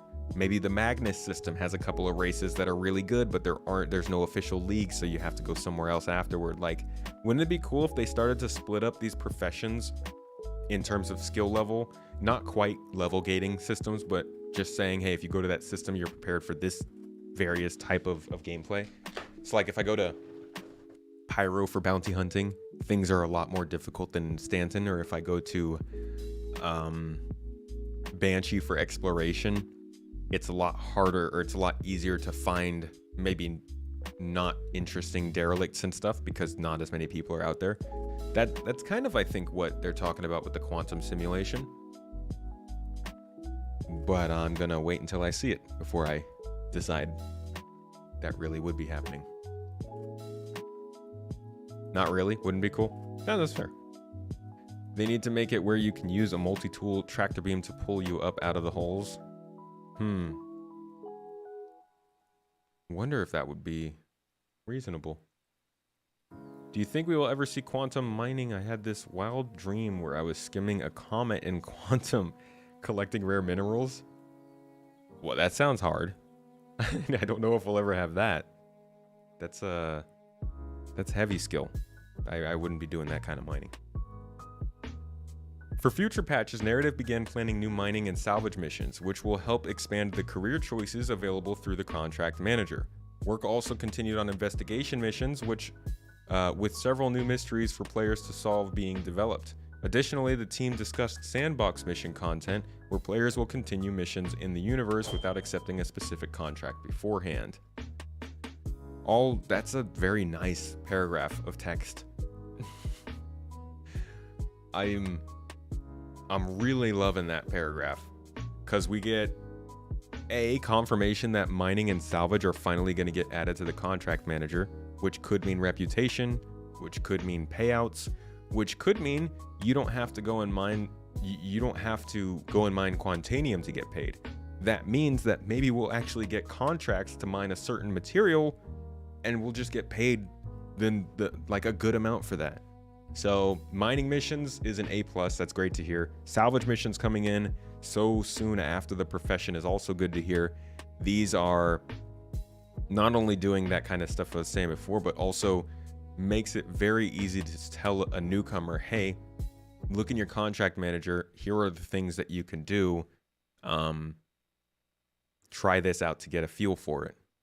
So that's good. If they get that they've got it for bounty hunting, courier, running packages, doing FPS missions, doing investigative missions, and now doing mining and salvage. That's 7 pretty solid ways that people can get in. Is that 7? That may have been 6. Pretty solid ways that people can get into the game without needing to like look it up online. That is to say, if the missions work. But also we're hearing here that investigation missions are getting some good work with several new mysteries being developed. We saw that at CitizenCon. Good to hear that they're coming along. That's another profession that's getting some focus. And then finally, sandbox missions. Those sort of random things that happen that pop up that you can get dragged away from. I think this will expand out into something that happens from Quantum. Can be tied into probability volumes to allow you to come across like a cargo hauler in distress maybe that needs a pickup or something like that. But those kinds of things are also going to be really good for filling out the verse with activities. So that's cool. Hey, B-Mongol, thank you for the sub. Appreciate you, buddy. B-Mongol helps us out a lot with our graphics stuff that we're doing in our content. So much love, buddy. Hope you're enjoying the stream. What is Quantum and SC? Just moving fast is all. I think it's like a Alcubierre drive or whatever it's called. It like folds. It folds the space in front of you and pulls it for. I can't remember exactly how it's supposed to work. The team also planned a reorganization of how in-game text is sorted. The internal tool developed to house all the game text strings is used by many different departments, and it has become clear that a new folder structure would help clarify where certain strings should be placed. This is what me and Mrs. Tomato say about our server all the time. It has become clear that a new folder structure is necessary. Still working on that. Time was also spent updating some of the detailed planetary conditions, such as temperature and atmospheric content, for upcoming star systems to more closely align with the intended gameplay and solar positioning. That's fun. And then they talked about their end of the year lore releases. And we all know already from I think last month they announced that the narrative team is going to be transitioning from releasing lore every week to working on it more in-game, which, you know, I'm happy for. I have no problem with that.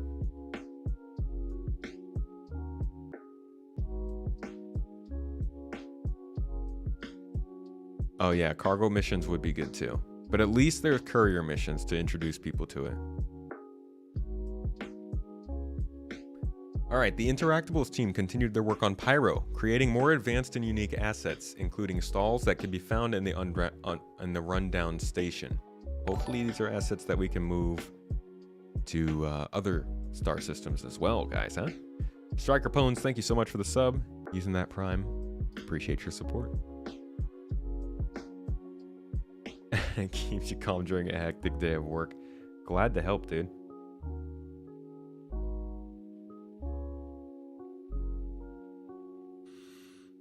I lost my spot again. Oh, prototyping continued on deployables. Deployables? Little shields and stuff. These assets take a long time to figure out and overcome unforeseen challenges that are presented by other teams to ensure that they do not hinder gameplay. These are the deployables, I'm guessing they're talking about. In December, fixes were made for the current in-game coffee machines. Thank God. Oh. Wow, those coffee machines were almost as game-breaking as the elevators. Soon, players will be able to take select cups to these machines and have infinite cups of coffee.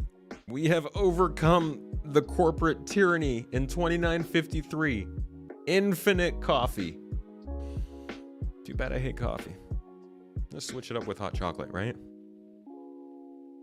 Progress was also made on a new template for an asset that will be integral to bounty hunting, which is running alongside Environment Art's bounty hunting office. Hold on. Wait, pump the brakes. Are they insinuating that there is a bounty hunting office and a law office? Or are these two different teams referring to the same thing with different names?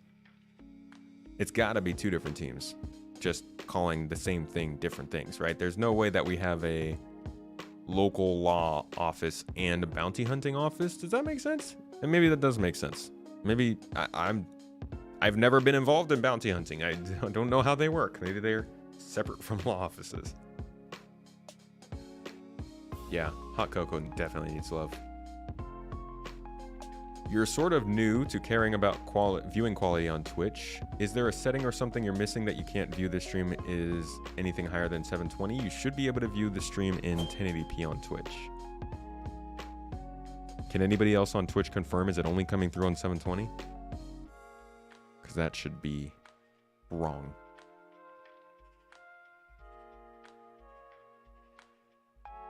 As long as you don't die from thirst. Yeah, dying from thirst is kind of boring. You guys are getting 1080? Okay. Yeah, I'm not sure why it would only be coming through at 720. As a coffee addict, you look forward to the infinite coffee. See, now we need to figure out how we can get Star Citizen to start exporting some of these things. Like, we're tired of the JPEGs. Give us a full object. Export your infinite coffee. Make us happy. We're gonna need it to stay awake for the launch of the game anyways. Let's see. Finally, the team started pre-production on lootable content, including improving the current loot pool. What does that mean, lootable content? I guess, like, stuff that aren't weapons? That aren't weapons and medical tools and stuff, but still can be used. I wonder what kind of stuff they'll come up with. I want a saw. The space bong? Yeah, that's fair. Probably bongs. Can we get a Starfarer module to haul coffee? You just gotta figure it out in game, man. We gotta figure out how to load coffee into the fuel tanks. Alright, tech art and animation. At the end of 2022, Tech Art completed a dirt and wear pass for all cockpit glass to ensure the pilot's vision isn't obstructed. A similar pass for turret glass is planned for a future update. Woo! Thank God. The graphics team delivered mesh tagging tech that will be used in Alpha 3.18 and beyond to fix various lighting issues on ship turrets, ramps, and doors.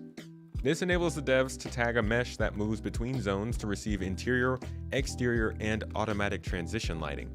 This will help with most related problems. They also worked alongside the ship artists and engineers to enable shader damage for all hull scraping on all vehicles in the game. They had to put a lot of time into the hull scraping. New ramp physics collision types were added to the Drake Corsair. One allows the tip of the ramp to ignore terrain, while a hidden wheel-only collision helps small vehicles and wheeled trolleys traverse gaps. In the ship pipeline, we're still waiting for them to get these ship ramps to detect terrain and stop based on that terrain instead of lifting the ship up. That'd be nice. Kind of a stupid question, but is it known if toilets on ships will ever get an actual function? Yes. Indeed they will. Not a stupid question, by the way. Star Citizen can be kind of ridiculous with those details. But I believe they will be usable. As a game dev, this game blows your mind. As a regular schmuck, this game kind of blows my mind in different ways. Definitely. Let's see, where were we? In the ship pipeline, the team closed out the Drake Vulture, while the Corsair and Cutter received updated debris, SDF volumes, landing systems, viz area portal optimizations, new segmented turret viz areas and turrets, and local grid and lift and ramp tech. The team also further developed the MISC Hull C's interior walkway animation, which syncs with the exterior hull transformation animation. The final walkway will be skinned asset with 10 sliding rings connected by stretchy tubing. This is a pretty nuts. The Hull C has a crazy animation. So it does the same thing as the Hull A, but the thing is, like, you have to be able to traverse the whole ship even when it's expanded. So check this out. You see how it's like, that's it collapsed, right? And then it opens up, so the whole ship extends out backwards. The fins, the cargo fins that you store all the boxes on, flail out like this, and then you can attach the boxes. But what you can see here is like a tube running down the middle. It's not just a spindle holding it, it's a whole tube. And so they had to get the animations for this tube to work correctly so that people could walk to the back of the ship even when it's hauling cargo. And so that's what the animation they're talking about here from the tech team is.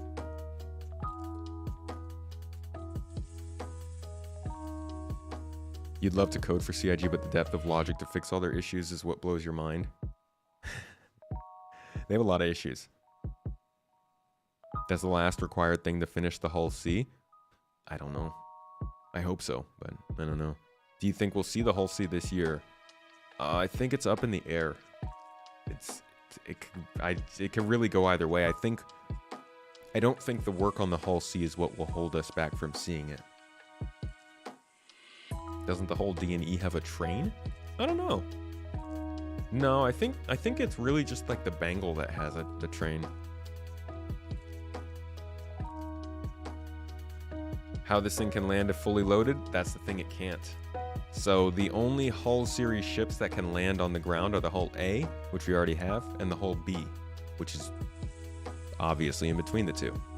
The Hull C and up cannot land on the ground and are therefore strictly used for transporting goods between space stations and star systems. They're like your big, your cargo container ships, whereas your Hull B and your Hull A are like your cargo trucks, you know, your Amazon Prime truck driving down the highway. So this kind of shows what they look like. You can see the three biggest ones, the C, D, and E, are too big to land, while the two small ones, the B and A, over here on the right side, behind chat, you can set down on the ground. And that goes for a lot of the large ships in the game. They won't be able to land in atmosphere.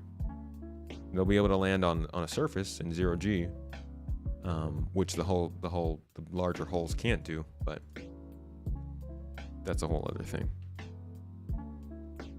You think something is wrong with their coding? Things they never touched in an update are broken every patch? That's not right.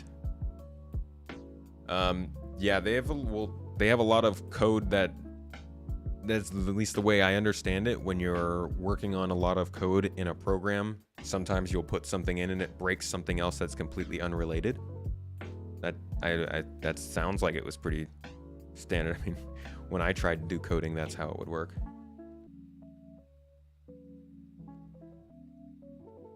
You believe several upcoming ship designs will never land. Yeah.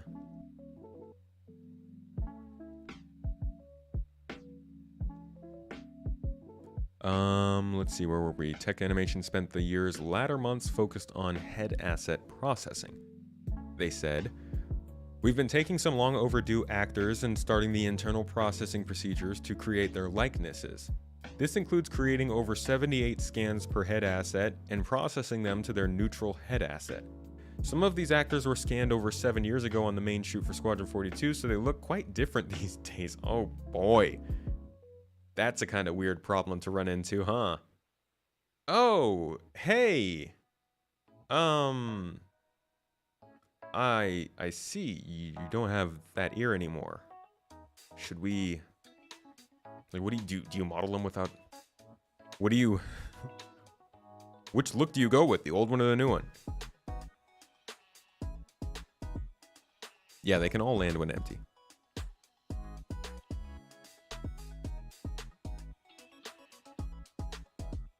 They really need to do some more work on the cargo loop. Even beyond the refactor unloading and unloading, there needs to be greater profit margins. Yeah, that's economy stuff they got to work on.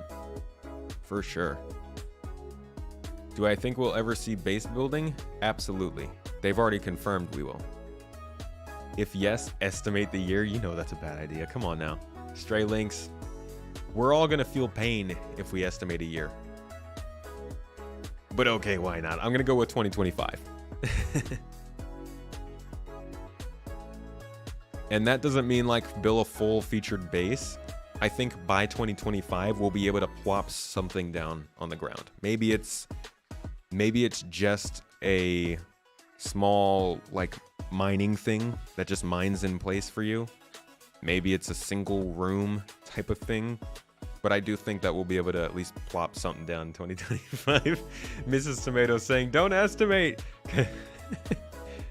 Because her and me both are going to have to answer to whoever clips this and brings it later. We're done for now. You heard it here first, people. Yep, you heard it here first.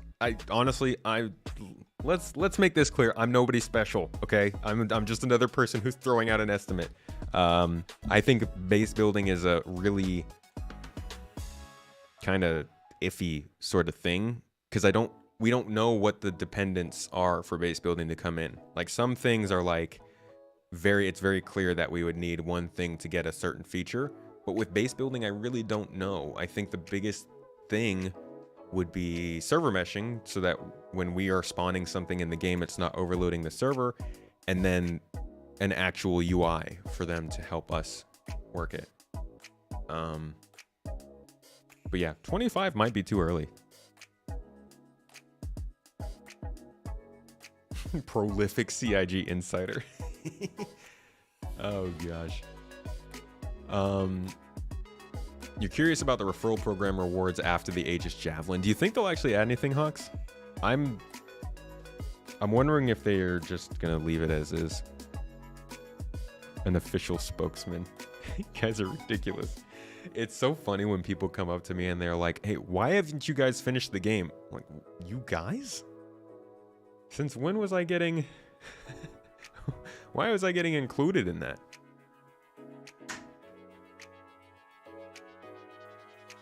Have you come to discipline me for estimates?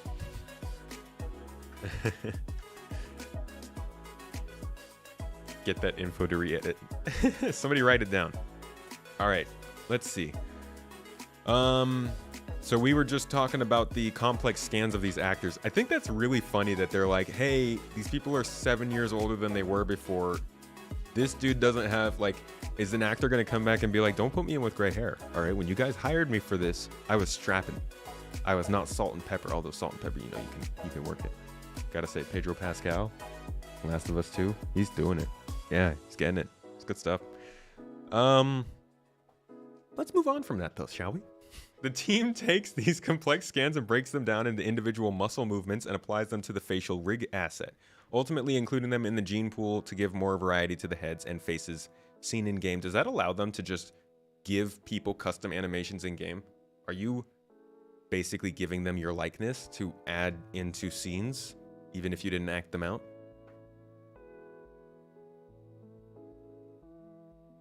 Need a Polaris? Yeah, let me get on that. Where's oh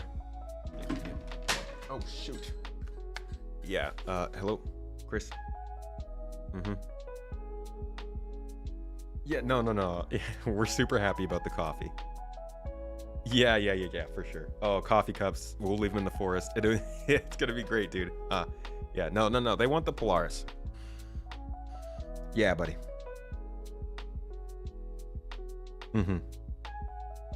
Another concept. 4 more years.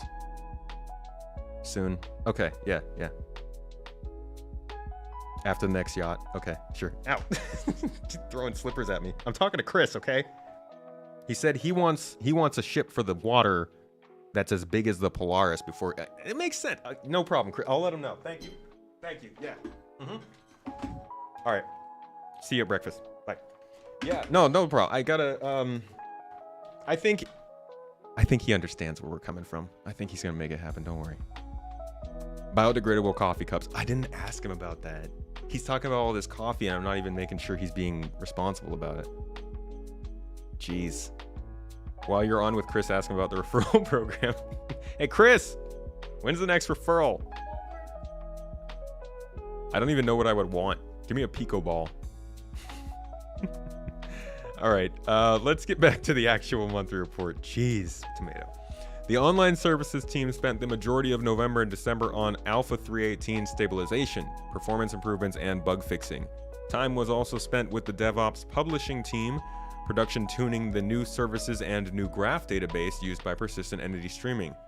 Yay, graphs. A planet for the referrals. Significant effort was also spent tracking down edge cases in the new character repair that will replace the current character reset, with an emphasis on finding possible exploits and potential failure points in the process. I'm really happy that they said that they are doing the character repair tool. Give me 1 second. Let's check out the monthly report from October, because I think they mentioned in that monthly report that this tool is actually going to allow, like, it won't remove all the stuff. You know, when you do a character reset, it kind of messes you up. Repair.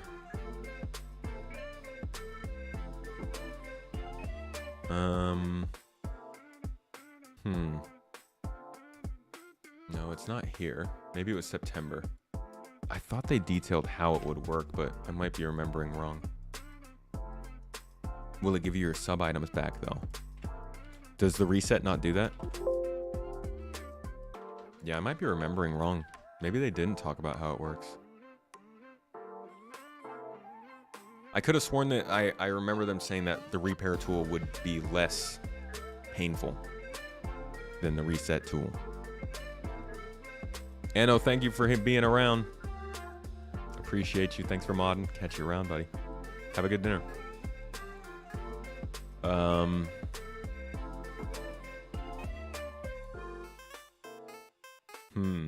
Ben talked about it a little bit in ISC. Okay, that might be where I heard it.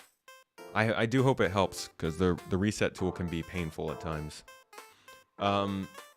Honestly, Hawks, I feel like if they had to pick a ship to do referrals for, and I'm not advocating for doing this or not doing this, but I think the Pioneer would make for a good one. They did talk about how it works, we don't remember. Probably helps the process a little bit.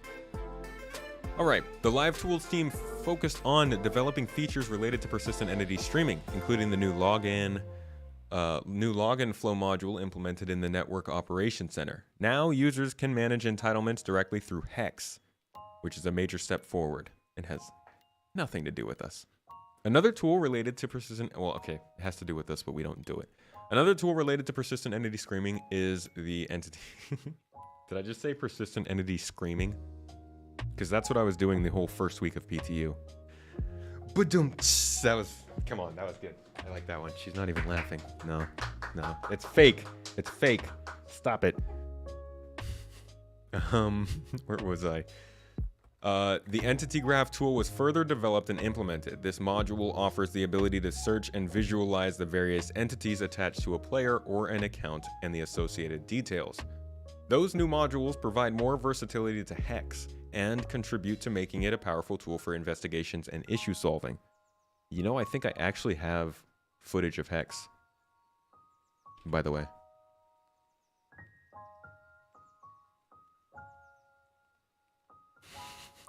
I'm on a roll. Persistent entity screaming. I can't believe I never said that before.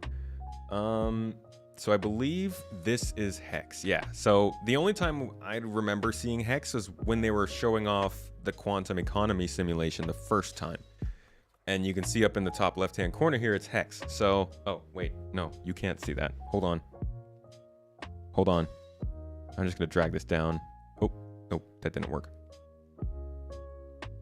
There we go. See how it says Hex right here? So that's the name of the software, but obviously it's an in-house software that they use for controlling the game. I don't know if they still use it for Quantum, but it sounds like they're using it for things like login flows and stuff.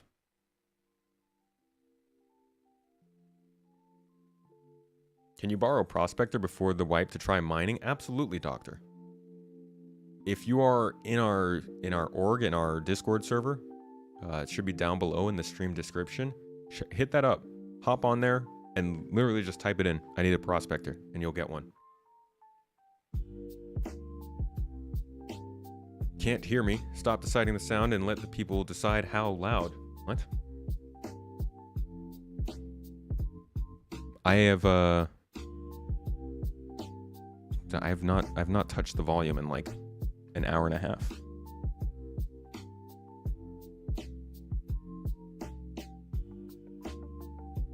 I'm not sure where the sound comment comes from. Is everybody good on sound? We get a lot of comments on sound here. Okay. Huh. That's weird. All right. Turbulent.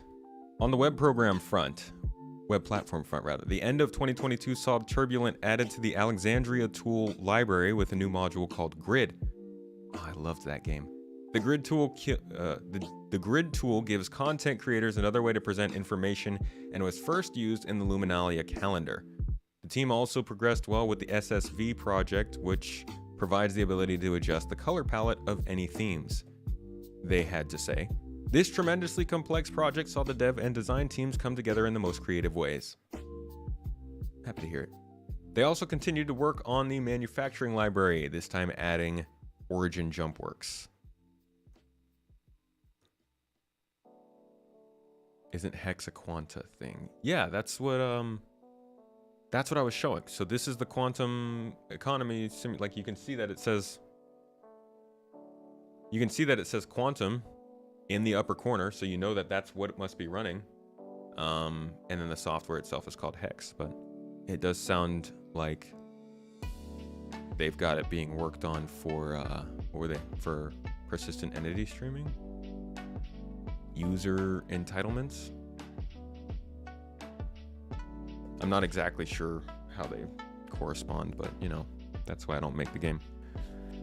They also continued to work on the Origin JumpWorks. We said that. Turbulence Experience team focused on reworking the initial new user flow, from selecting a starter package to downloading and entering the game.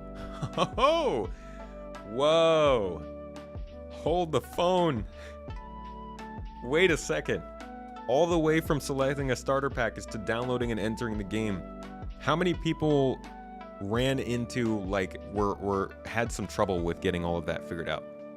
Getting to the website, getting a starter package, downloading the game, and getting in. Anybody in chat? Because I feel like I've heard people talk about that, and them working on it is fantastic news. That's great. That teams up with the new player experience in-game to maybe just make it a much better onboarding experience, which is good. I like that. You had to guide your friends through it? I think we had somebody on the Inforunners who needed help with it. At first it was a bit annoying, not nearly as bad as Final Fantasy XIV's buying experience. Really? Well, that's just not a good look for them. It's like Final Fantasy XIV is all done, right? Or like initial released. It may have to do with the shard entities, Captain Radix, yeah. You just started playing 2 days ago and you thought it was easy? Okay. Well, it's good that it's at least better than Final Fantasy and still fairly easy for people. I'm always happy to see them making it easier, though. The less people... it sucks to make a game like this and then lose people because they can't figure out how to download it, you know?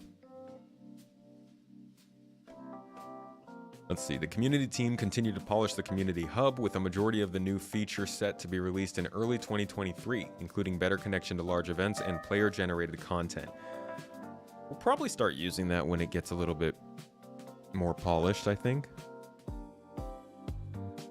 Games haven't released in Alton in like 5 years. It just doesn't happen anymore. All right. Indie games do. Some indie games do. But yeah, unfortunately, games are... Release is a weird term nowadays.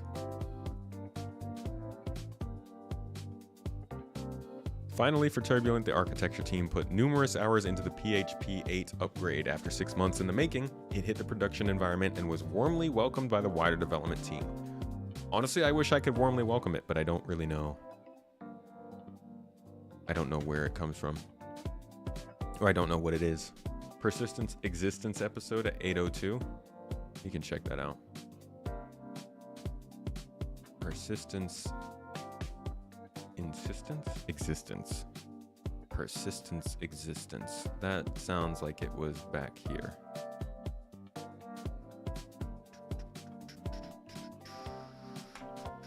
Oh, Benoit. Oh! That was weird. I think me and Jared just like synced up talking. 8:02. Let's see what they have to say about it. Teams need to get used to this to be able to identify problems, to be able to help support.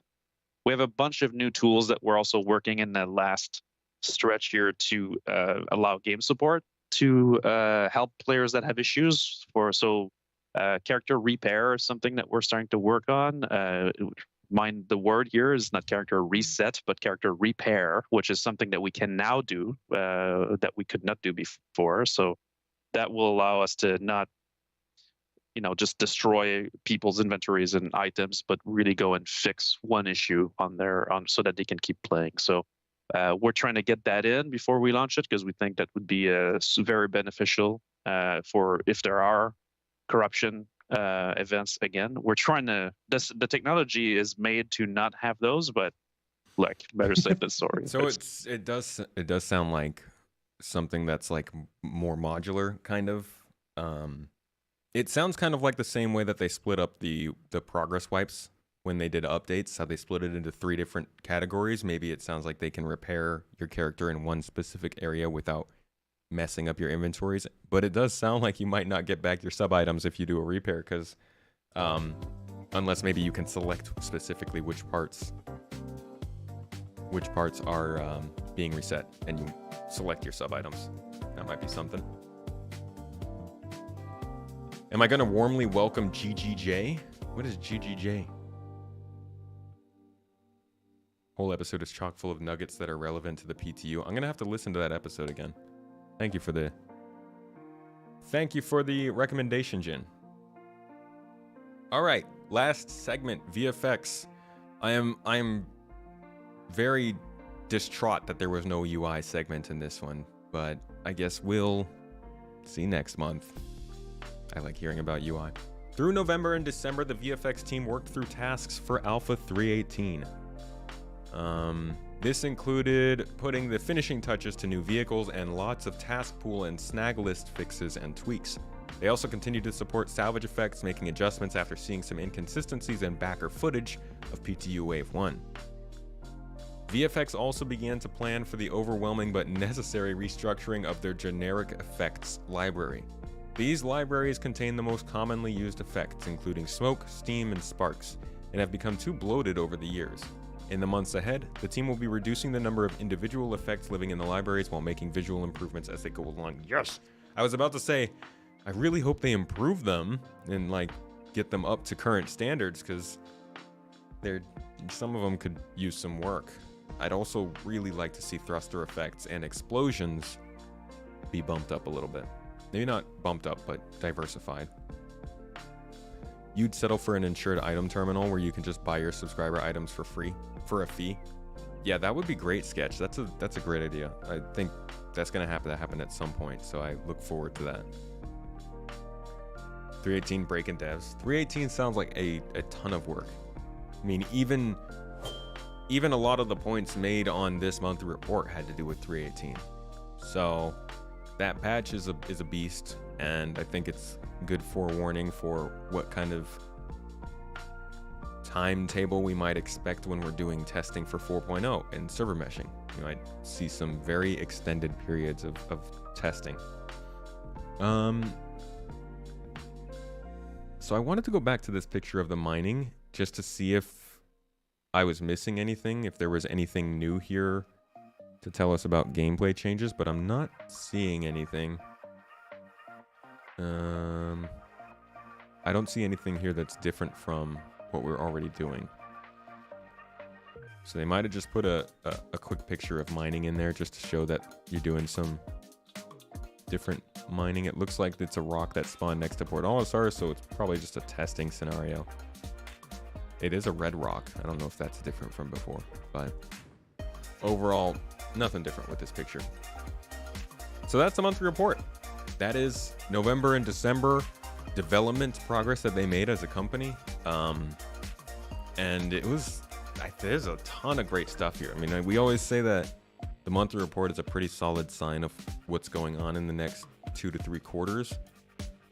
And there's a lot of really good stuff here. I wish we would have gotten to hear a little bit more about UI, but we're seeing, 7 vehicles being worked on. We're seeing AI getting utility functionality and a lot of navigation skills. We're seeing, I think it was at least 3 different professions being talked about now, 3 new professions. A bunch of updates to Arena Commander that are coming out. Vehicle tractor beams. Resource management. Mining updates. This was a good update. This was a lot of solid stuff that a lot of it sounds very close. Sounds like things that are a long ways in the path already. So I look forward to seeing some of this stuff later this year. And I'm definitely excited for the January monthly report because maybe they'll talk a little bit more about the underground facilities and UI stuff. But that's it for today. Anybody got any questions? Anything that stood out to you? Global Game Jam 2023. People have been talking about that. That's what, at the end of February?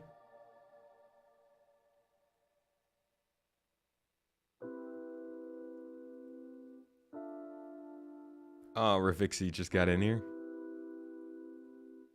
Bummer. End of January. Okay, not February.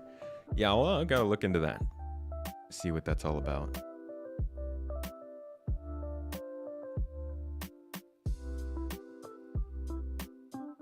When you lose your cell phone, but it's insured, so you can only pay a replacement fee.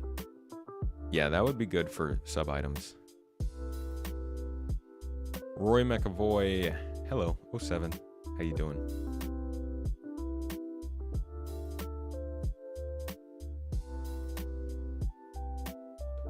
All right. Well, that's about it. I talked my head off in each paragraph, so I didn't have too much extra to say on this other than that. For a November-December monthly report, this was pretty good. November and December, if I remember correctly, usually isn't that full of stuff because they're doing a lot of kind of finishing end of the year sort of things, but it sounds like there are a lot of initiatives that are already well underway as we enter the new year. So the January monthly report is going to be a really good indicator of what we might see in 319 whenever that does come, and that would be, let's see, so the monthly report, you know what, the monthly report's going to be coming out the same day as the roadmap roundup update. So really, we're going to be getting a lot of information on February 8th that probably is going to explain most of the stuff that comes in 319 and gives us a decent idea of what's going to be coming after 319, because whatever isn't in 319 that they're talking about pretty in depth here will probably be in the next update. So February 8th, that's going to be a big day. I will try to stream that info, and maybe we can do the monthly report the day of. We'll see. Either way, that's it for today. A good one, a solid one. I liked it. I'm going to pass you on to a morphologist for today's stream. Streaming late. Oof. It's gotta be like 2 a.m. where he is. I wonder if he's ending soon. We'll see. Either way, hop on over to Morph stream, say hello, annoy him a little bit, get on his nerves. I don't know. Talk about A2s. No, really. Go say hi. Enjoy the stream. Looks like he's doing some gameplay in the PTU, so it should be good and entertaining. Appreciate you all being here. Once again, a lovely time. I always like the monthly report streams. They're a lot of fun. We get to talk and throw weird ideas at each other. If you are over on YouTube, I am going to also... I don't have anybody to raid today. So, nothing for YouTube, but at least over on Twitch, Y'all go and enjoy your time over with Morph. Say hi. Have a good one. And I'll catch y'all later. And on YouTube, you know what? I will... Jeez. I mean, I guess I could have at least put the link there.